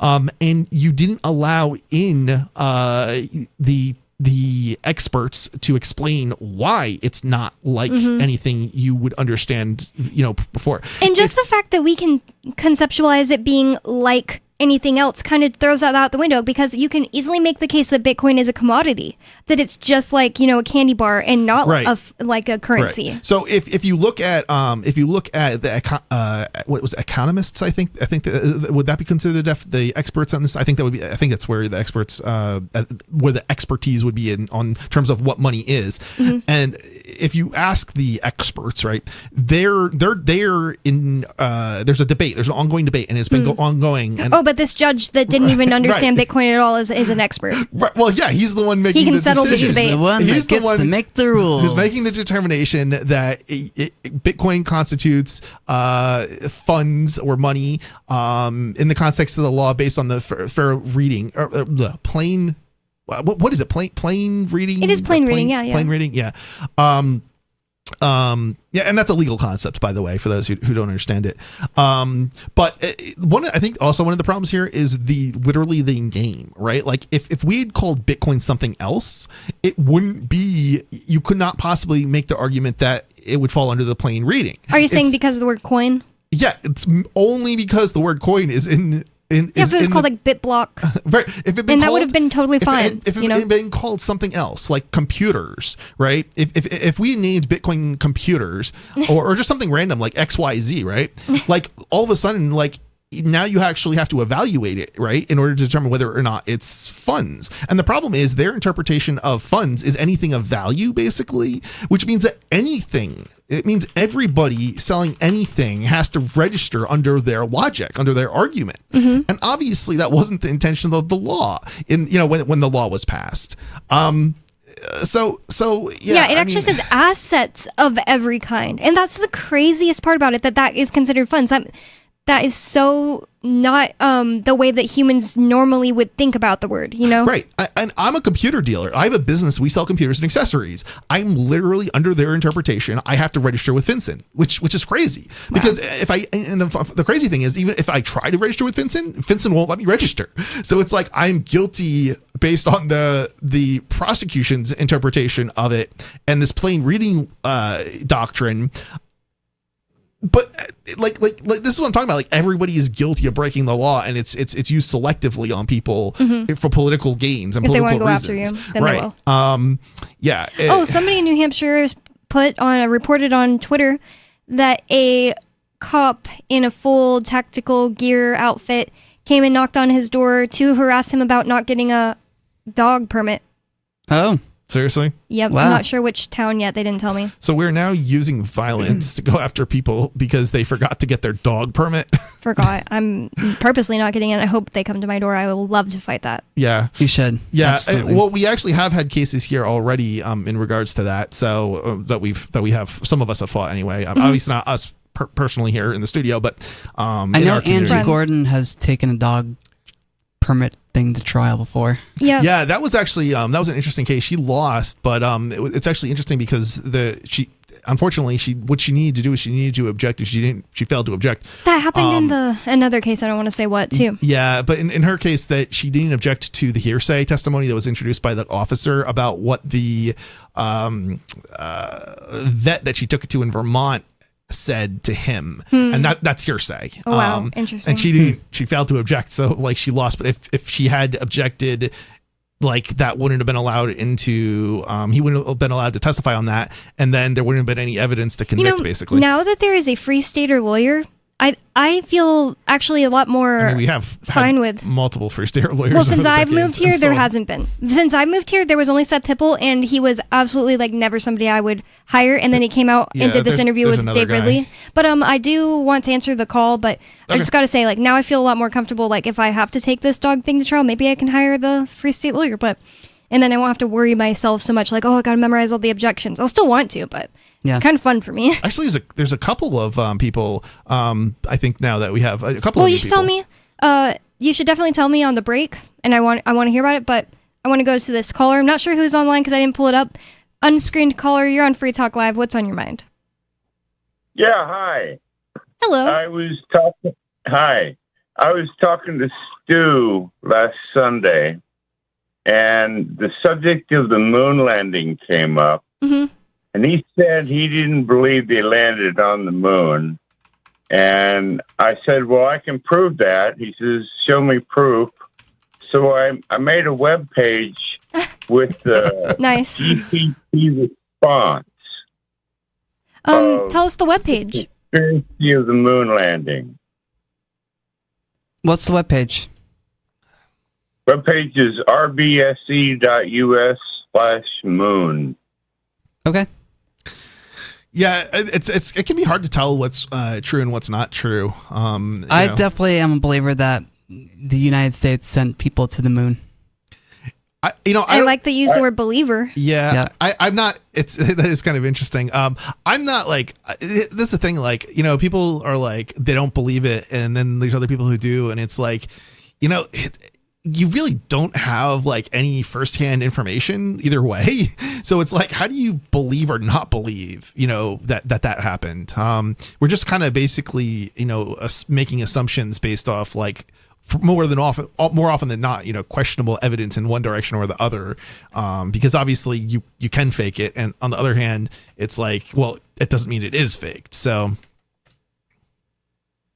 Yeah, it's possible you could fake it. And the answer to ChatGPT was that webpage I put up, and that's funny. That's just for everybody. That's just for everybody to look at both sides.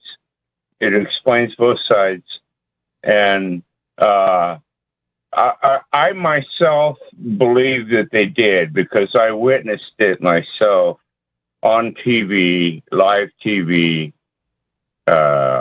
As I was about 15 years old at the time. That's really fun. TV was just thrown into play. Yeah, I don't know, but I mean, I see the thing is, you say you witnessed it on TV at the live TV at the time, right? Like, I don't think I doubt anybody's questioning whether or not it aired on live TV. The question is whether or not they faked the video that they played on live TV, right? So, but anyway. Which can happen. I'm just not one of those who would say that it was fake. I don't know. Like, here's the thing. Like, I don't know that the credibility of the evidence that says they didn't do it is like sufficient. But at the same time, it's like it certainly there is some stuff that I've heard from the critics that don't believe that it happened. Like, for example, I think the time frame in which they couldn't do something on Earth. And they were failing it and having a real hard time, making it work on Earth. And then somehow, like weeks later, like they did it successfully on the moon. And it just seems it does kind of make you wonder, like, assuming that is true, like how did they actually pull that off? I don't know. Was there anything else you wanted to say about it? Well, I just want to say that what I created for everybody is food for thought. You can just branch off from there and explore more as far as whichever way you feel about it. All right. Well, thank you so much for the call. And could you say that webpage one more time so anybody that wants to visit it can go to it? Yeah, it's RBSE Romeo Bravo Sierra Echo .us/moon. Thank you so much for the call, and it's really fun that you created a whole webpage for that. That's like an uncommon thing. Usually people will say like, "Oh, I made a Twitter post about it" or something like that. But or they'll call in with a list of stuff. I really preferred that he made a website about it. That's a lot of work. I know. It's not that much work, but it's a lot of work. Like for something stupid or whatever that you're just talking about on air or something at some point. Yeah. But it is really fun because I always think that it would be really fun if I lived in the. Well, I guess I lived, but if I was an adult in the age of the internet, more like the early 2000s or maybe more like 90s, where there were way more just like people going to whole different websites and a lot less of everyone going to the same 3 websites to interact. I think it's just so fun. Like, I do remember when I was a kid, my friend's dad had read this whole funny thing on this guy's website. This guy made a website just to tell his funny let's say he took a thing that was supposed to like cleanse his gallbladder or something like that, and he wrote a funny like basically blog on his own website for anybody to read about it. And I just remember that happening, and it's just something that wouldn't happen nowadays. That person nowadays would have an X post about it. You know what I mean? Or they make a YouTube video. Yeah, exactly. Yeah. Like everybody would be going to YouTube, Facebook, or whatever to write their story about it. Yeah. Instead of having their own website where, and then just, that's the only really thing that's popping up in my mind. Well, maybe like hotornot.com, I think is what it was called. Like there were just these different websites. Oh, in iFunny was a thing. I think it was called iFunny that I would actually visit a different website. It's not like I would just look for memes on Instagram or whatever. That's how Facebook started off as actually as hot, like a hot or not type of site. And it was kind of, interesting. Yeah. I have heard that. I completely forgot. Yeah. It's like it was kind of like borderline, like, I don't know, like sketchy is not quite the right word, but like cringeworthy, right? And then it turns into like this site that everybody on the planet uses except for me. It was like for college people to get connected, right? But I don't know if I can really say Harvard. He specifically scraped Harvard's website or something, and then like made fake profiles, I think, of like everybody at Harvard or something. Wow. So it was something along those lines. That's dedication. Yeah, it was like it was definitely there was some question. There's definitely some questions about like is what you did, like, is that okay? Is that legal? Is that like authorized by law?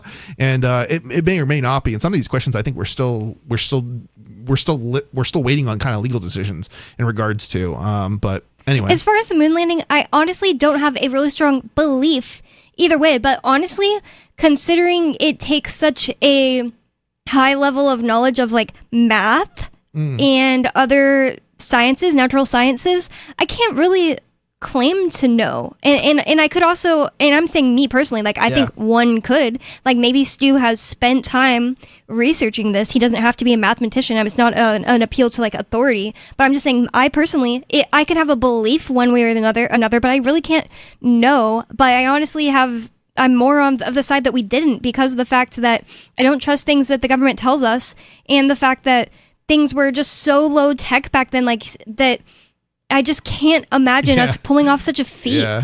And the fact that we were in a war with Russia to get there, and Russia had already done like a big milestone first. I think it was like to get someone in orbit at all. And then the United States had to one up them, or else they were going to look weak. Yeah. I don't, like, I certainly don't think there's any. I think there's a lot of strong evidence, like, to suggest we have satellites and such, and like GPS, obviously, just because of how that works and stuff. Like, so you can kind of understand it even as a kind of more of a lay person, if you do a little bit of reading into it and stuff. And it basically is your like you can do your own tests. Like, there's not like in your, if you have a handheld GPS navigation device. Mm-hmm. That's not connected to any internet or anything like that. Like, so like it's obviously got to be receiving a signal in order calculate where you are. And if you actually look into how GPS works, well, that's exactly what it's doing. It's calculating a signal based off of the timings from satellites. Yeah, I wasn't saying I don't believe about satellites at all. No, I know, but I'm just saying, like, there definitely are some people that don't, though. No, so. I know, and that's what I'm trying to say. Like, Yeah. there's sort of this in between land. And I think this is where a lot of libertarians kind of are. They're not like they're not nutcases in the sense that like there's some libertarians are nutcases. I'll give you that, but a lot of libertarians are not nutcases in the sense that they're not going down these conspiracy, theory to the same degree that like certain other people are, outside libertarian circles. But like there's sort of this in between, and there's a lot of and the thing is, like, we know, like, there's certain things we know, right? Like the history of government. The government itself has blown up its own ships, for example, in order to get us into wars and things of that nature. And we don't necessarily know about, like, the moon landing or 9/11. But there's not. It's certainly believable that it was certain things were faked. So, what do you think, listener? Do you think that Stanley Kubrick directed the moon landing? 603-283-6160. More Free Talk Live coming up. Some of you have wanted to support Free Talk Live's mission on a monthly basis, but don't want to support Patreon. Now we have an alternative that also helps our premier streaming platform, Odyssey. Visit video.freetalklive.com and click Join at the top of the channel. You can subscribe for $5 per month, and unlike other subscription services, Odyssey adds their processing fee on top, so it'll cost a little over $5 per month, but Free Talk Live will receive the entire amount you pledged. Higher donation tiers are available if you're feeling so inspired. You'll get a special membership badge that's visible in the Odyssey chat room, and if we get enough supporters, we may enable members-only chat. This new subscription method is a great way to decentralize our direct listener support away from just Patreon and also support a libertarian-run business, Odyssey. Please visit video.freetalklive.com and click Join to subscribe to our Odyssey channel and help support spreading our message around the planet. Visit video.freetalklive.com and click Join today. From Feature Story News in Washington, I'm Nick Harper with the Week in Review. Donald Trump's meeting with Vladimir Putin dominated much of the news this week. The speculation ahead of the summit on Friday in Alaska, and then the actual get-together itself. Ever since Tony Waterman was in Anchorage watching it all unfold and sent this report. It seems as if they wanted to have more people in the room, whether or not that was from the Trump administration or from the Russian side. We don't know at this point, but it probably brought a little bit of comfort to the Ukrainians and the Europeans that it wasn't just Trump meeting one-on-one with Putin behind closed doors with nobody else in the room. They were really concerned that Putin would bend Trump's ear, that he would potentially manipulate the U.S. president into getting on board with Russia's vision of a peace deal. So there was 3 individuals on either side. And on the U.S. side, that included the U.S. Secretary of State, Marco Rubio, who traditionally is more of a Russian hawk. But more talks to come, no deal at this point. Ahead of the summit, President Trump said he was hoping for a breakthrough with President Putin. But he maintained, as did the White House, that the talks wouldn't produce an immediate ceasefire in the Ukraine conflict. Ever since U.S. correspondent Simon Marks was monitoring the build-up to the summit. The White House says President Trump's summit with Vladimir Putin is expected to last 4 hours. He'll leave the White House at dawn. Air Force One will then spend 7 hours aloft, conveying him to the U.S. Air Force Base in Anchorage, where his historic meeting with the Kremlin leader will begin.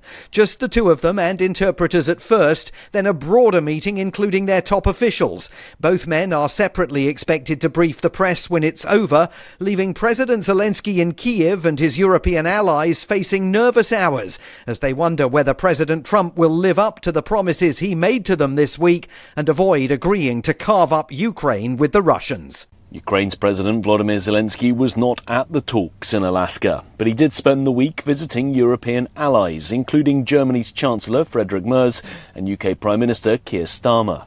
FSN's Ollie Barrett sent this report from London. Ukraine's President Volodymyr Zelensky has held talks with the UK Prime Minister Keir Starmer at Downing Street ahead of the key summit between Presidents Donald Trump and Vladimir Putin of Russia in Alaska on Friday. Downing Street says that they agreed, the two men, that there has been a powerful sense of unity and a strong resolve to achieve a just and lasting peace in Ukraine. Volodymyr Zelensky says that they discussed in considerable detail the security guarantees that could make peace truly durable. They also had on the agenda drone production by Ukraine and its hope that it can secure extra financing for that from international allies. From bureaus worldwide, this is FSN. Don't miss a moment of Free Talk Live. Get our archives daily via our podcast at feeds.freetalklive.com.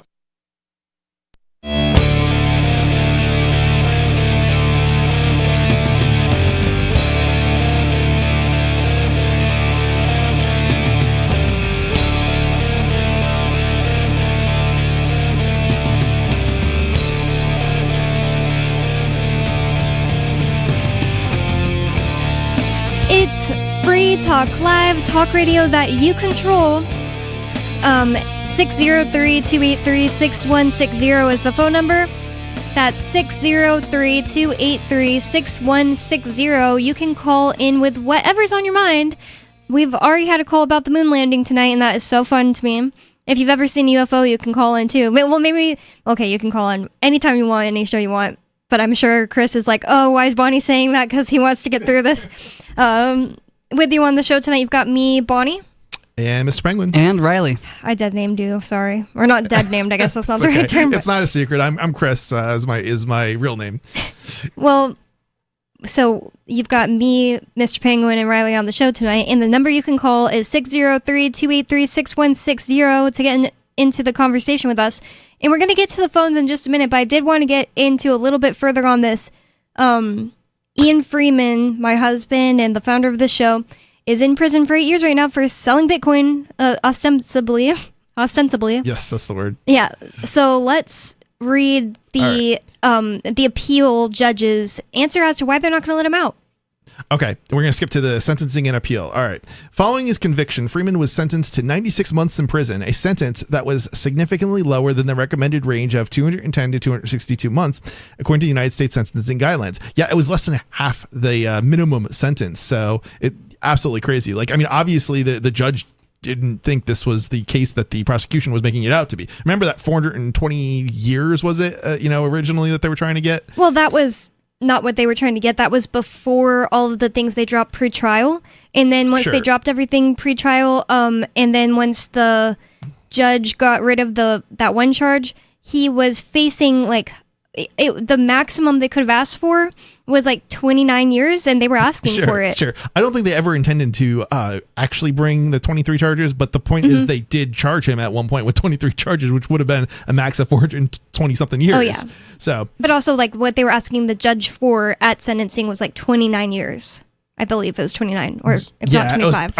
It was probably, I don't know if it was quite as, but so they were probably trying to come off as reasonable in what they were arguing for, which is why they were arguing for less than the max or whatever, based on the conviction. But obviously that was unreasonable given the circumstances. All right. So I'm going to keep going. Freeman appealed the sentence, arguing that it was substantially unreasonable given the circumstances of his case. He cited several mitigating factors, including his lack of prior criminal history and the nature of his business operations. The course, and they keep using words like business operation. There was no business here, right? Like, like there was no evidence as to where the funds even went, other than most of them went back into Bitcoin they testified to. But they didn't even try to like say, oh, well, this went to him buying, a fancy car or anything like that. Like you would think, but no, it's and the reason for that is because the money has basically gone back into things like building an orphanage overseas and helping homeless people and things of that nature. And just back into Bitcoin to sell anyway, because selling Bitcoin was a charity project. Right, right. It was just one outreach effort of the Shire Free Church. And that's the thing. And he never made more money than he already had. He already had enough money to not need to work. Right. And that's important to point out. He already did well because of being an early user of Bitcoin. He did well. So there was no need for any of this, like any kind of like malicious kind of activity or anything like that they're trying to make him out to be. All right. The court, however, upheld the sentence, stating that the district court had provided a plausible rationale for the decision. No, they did not. The court emphasized, again, remember, this judge believed that the blockchain was a person. I don't know how can you call this a reasonable decision? Like it wasn't reasonable. It was unreasonable. It was a reasonable sentence, maybe based off of the like in some respects based off the convictions, because the jury decides. Let's see, the jury decides the facts, I believe, but the judge decides the law. The problem is the judge made bad decisions in regards to the law. So, but the sentencing might have been okay but the problem is it should never have gotten to that point, right? So, anyway, all right. The court emphasized the seriousness of the offense and the need for deterrence in cases. Right. So they're basically saying we're going to convict you anyway, even though like you shouldn't have been convicted, for deterrence reasons. Wow. Deterrence in cases involving financial crimes. The ruling highlighted the importance of compliance with tax laws. And again, tax laws where the underlying evidence was from the IRS agent. The only evidence that exists was he may or may not owe anything at all. And the potential consequences of failing to adhere to regulatory requirements. Again, this was a time too that it wasn't even clear, what people were supposed to be doing, or if you needed to register or any of that. This was the early days of Bitcoin. Is when a lot of this was going on. Major questions doctrine, a significant aspect of the Freeman's appeal, involved invocation of the major questions doctrine, which addresses the limits of agency regulatory authority when Congress has not explicitly legislated on a particular issue. The government contended that the major questions doctrine was not applicable in this case, as Freeman's indictment did not rely on any regulatory assertions from the Financial Crimes Enforcement Network. Yeah, I mean, I think that was a little bit problematic because if you read the law itself, which is what they're basically the defense was arguing, is that it relies on it. You can't have it was like kind of like it was something like, how would you explain it? It was like if A then B, but like they didn't charge with A, they only charged with B, something along those lines. So it was dependent on the regulations in the law itself. So you can't really ignore the regulations. It was along those lines was the argument.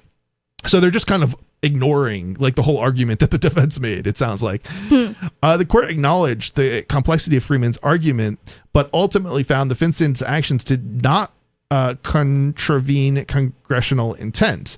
The court noted that the major questions doctrine is typically invoked in cases of significant political and economic implications. Yeah, I mean... Oh, yeah, Bitcoin isn't significant in economic implications? Then why are we worrying about, making an example out of someone? It's like, why do we need this deterrence if it's not a significant economic implications, right? Right, that's a great point. Imagine saying Bitcoin isn't significant economically. Yeah, I mean, it's like a lot of people think it is now. Do we even know what the count is? Are we in the trillions of dollars in terms of economic activity? Yeah, probably, but I'm not sure. I'm not sure exactly what the number is, but we're not talking about insignificant economic implications here. We're talking about significant economic implications, and they're just like basically glossing over the reality. Okay, I wrote global crypto market cap. Yep. All crypto. 3.98 trillion. Yeah, so I mean, we're definitely not talking about something insignificant here. And the regulation of virtual currencies did not meet this threshold. Again, virtual currencies was not in the law at the time that they charged him with it. Well, listen to this. People are always talking about what a big, sorry to interrupt you, what a big business makeup is, and I just know that because I hear about it all the time on like YouTube.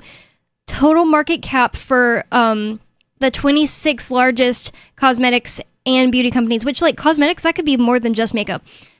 487.11 billion. Yeah. Think about how much bigger that is in Bitcoin. Part of Bitcoin this is just, it's extraordinarily arbitrary, right? Like it's like what you might think is big, somebody else might not think is big, but ultimately this stuff does have huge economic implications. So my question is this, Chris, if the law didn't cover virtual currencies when it's written, why couldn't they decide that it can now? Well, they changed the law since then, so they've But added not virtual before Ian currencies. was. I think his question is still completely valid because they changed it after Ian was charged, so it shouldn't affect him. But No, right. It basically, he was not charged with the law that included virtual currencies. Okay. So you would think that if he's not charged with the version of the law that included virtual currencies, like how can you even have a case? And it's basically them construing funds to include Bitcoin, basically based on what was it, the plain reading, which is a legal concept. And the plain reading doctrine is something to the effect of if somebody would a general understanding of English would understand it to include Bitcoin. But the problem with that is it's purely based on this idea that it would be a plain reading is based on the concept that's solely based on what we're calling that thing, right? If we called it something else like XYZ, you couldn't make that same argument. So it's sort of it's flawed in sort of the argument, I think. the thing is that people use Bitcoin to trade for other things, but it's just that it's become that because of the fact that it's convenient. But if it was just as convenient at what point does it become funds, right? But listen, if it was just as convenient for people, if people just preferred trading Beanie Babies for food at the grocery store. Well, people do trade Beanie Babies for other items. It's crazy. Are you going to start saying you have to register because of that? Exactly. It's basically anything. Their argument was something basically to the effect of anything of value that can be used, to get something else. Mhm. So that's literally anything and everything. Mhm. And yes, I understand that. And here's the other thing. Here's the other part of this that's really messed up. So most cryptocurrency isn't used to buy other stuff. It's actually used to trade between different currencies. Now, that's not our objective. Our objective, certainly, as church members, our objective is to promote it as a currency. Whether it's defined as money or not. But that's not the point. The point that I'm making here is that it doesn't align with what they're trying to argue here. So. All right. So, and the regulation of the virtual currencies did not meet this threshold. The court concluded that there was no evidence of Congress rejecting proposals to regulate virtual currencies, and thus FinCEN's regulatory authority remained intact. Oh, I don't even know what to say there. I'm gonna keep going here. Implications of the ruling. The court's decision to uphold Freeman's conviction and sentence has broader implications for the regulation of virtual currencies and the responsibilities of individuals operating in this space. The ruling reinforces the importance of compliance with existing laws. Well, that's the thing. We're arguing he has been compliant this entire time. Sometimes AI likes to get into their own little opinions. And it's always so pro-government, so. Yeah. With existing laws and regulations, particularly in the rapidly evolving landscape of digital currencies. It also highlights, and there's also other arguments as well, like that we haven't even talked about, that especially there's been some other legal cases. I'm trying to think what they were. I think Tornado Cash was one of them, or a case connected to Tornado Cash. Was one of them, and anyway, but that we haven't even gotten into as to the flawed nature of this. It also highlights the need for clarity in regulatory frameworks to ensure that individuals and businesses understand their obligations. Again, not a business. And even if it highlighted that need, well, that if it was unclear what the regulations were, why is Ian being, prosecuted for this? It should be. It's in your favor unless it's clear, and it's obviously not clear because we have lawyers that disagree with each other on what the law is. Mm-hmm. Furthermore, the case underscores the significance of the major questions doctrine in determining the scope of agency authority. As the regulatory environment for virtual currencies continues to develop, the principles established in this case may serve as a reference point for future legal challenges and regulatory actions. In conclusion, the Freeman case serves as a critical examination of the legal and regulatory challenges associated with operating Bitcoin businesses. The trial and subsequent appeal highlighted the complexity of compliance with tax laws and the implication of regulatory authority over virtual currencies. The court's ruling affirmed the importance of adhering to legal obligations, which he did based on... And you can't possibly do it if you don't know that you owe taxes. Right. And they won't tell you. And they don't have to. He jumped through hoops to make sure he was compliant, even if they did determine that he had to do KYC, even though the lawyer said he doesn't have to do KYC. The only reason they found out about any quote-unquote victims that were not his victims anyway was because he kept his own records. Yeah, basically the lesson to be learned here is actually that you should try and keep less paperwork, even if the law says you have to keep the paperwork, because effectively at the end of the day, what matters is they're going to use emotion to try to get convictions, and if they don't have the information that they need. It's not legal advice, though, right? Obviously, it's not legal advice. It's strategic advice, is what it is. Oh no, I wouldn't call it advice from me at all. It's advice. It's strategic advice. It's not. I'm not a lawyer. I'm not, okay. Legally advising anybody. Okay. But the point that I'm making is that from a strategic point of view. If this, one of the reasons that the government even had access to those documents is because Ian intentionally used an intentionally weak password. It took him like 2 weeks to crack it or something. Not even 2 weeks to crack it. It was like less than 8 characters, something like that. Point is, it was weak. He basically handed them this evidence on a platter, and I'm going to put that in quotes, evidence.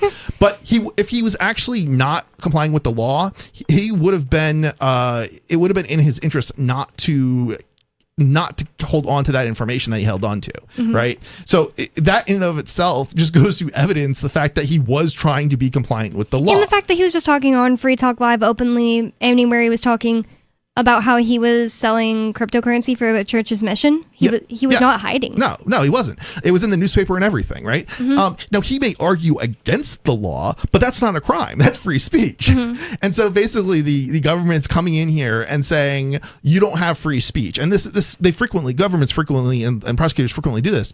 They take what you say, you make an argument against something, and then you say, well, you're guilty because of what you said. And it's like, wait a minute, I complied with the law. I just disagreed with it. I think the Ross Ulbricht case is a perfect example of that, because he had just made statements about, believing in his libertarian ideas, and they used that. The judge, Catherine Forrest in New York City, said that she used that and considered that when giving him a sentence of double life plus 40 years without the chance of parole for creating a website. Yeah, it was basically overly harsh because he was a libertarian. Because he had said, so his speech. It's absolutely crazy. That was the whole thing?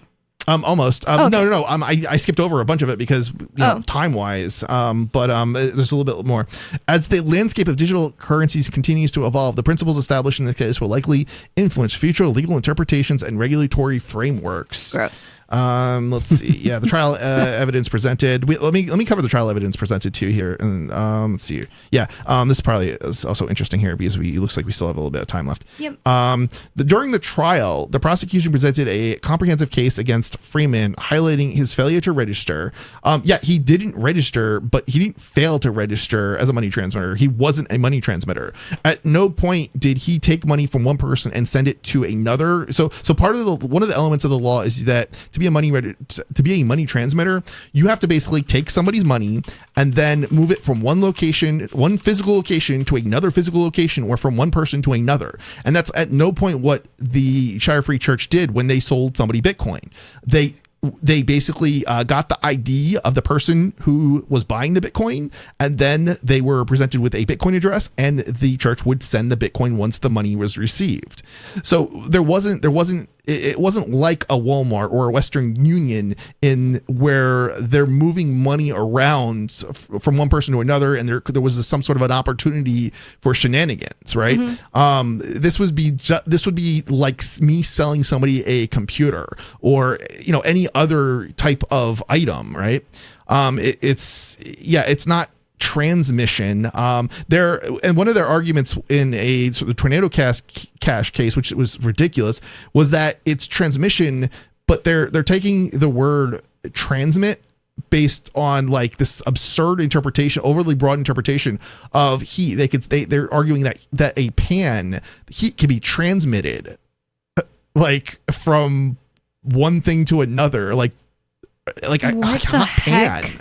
Yeah, like a hot pan. And it's the most absurd. How did they make that overly argument? broad interpretation? That's insane. The thing about transmission is that it has to move, and Bitcoin never moves. That's an element, right? Well, that's another point, right? Mhm. Like, so people have I don't even understand the whole pan thing. Yeah. So the I don't either. It's just so absurd and so broad of an interpretation.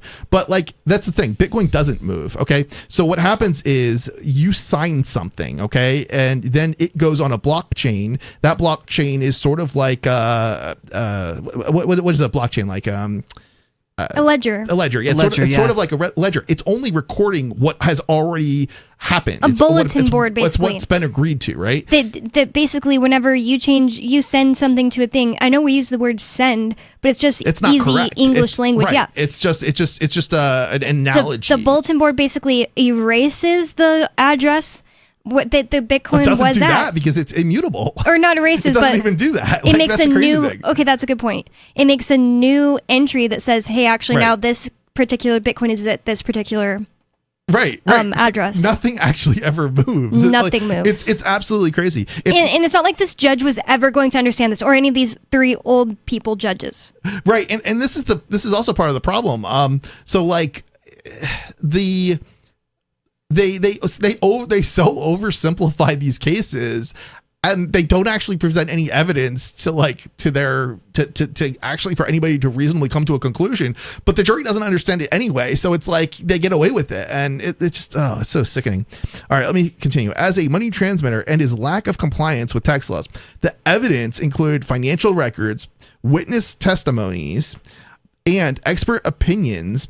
On the there were I don't think there were. What were the expert opinions? Because they brought in non-experts. They explicitly were not an expert with the when they testified on the blockchain stuff. Oh, that was in a pre-trial hearing. They tried to see if this woman was Didn't she testify expert. during the trial too, though? Just as a non-expert? Yeah, she did. I'm almost I didn't sure know that she even could do that. She tested. This is the other crazy thing. So they just didn't say she was an expert witness. So she testified about the financial stuff, but didn't introduce her as an expert witness. Wow. So to as sort of get if a around. jury's going to know the differentiation. Right. So the jury's going to assume she's this expert witness, but she's not an expert witness, and the jury doesn't even know this.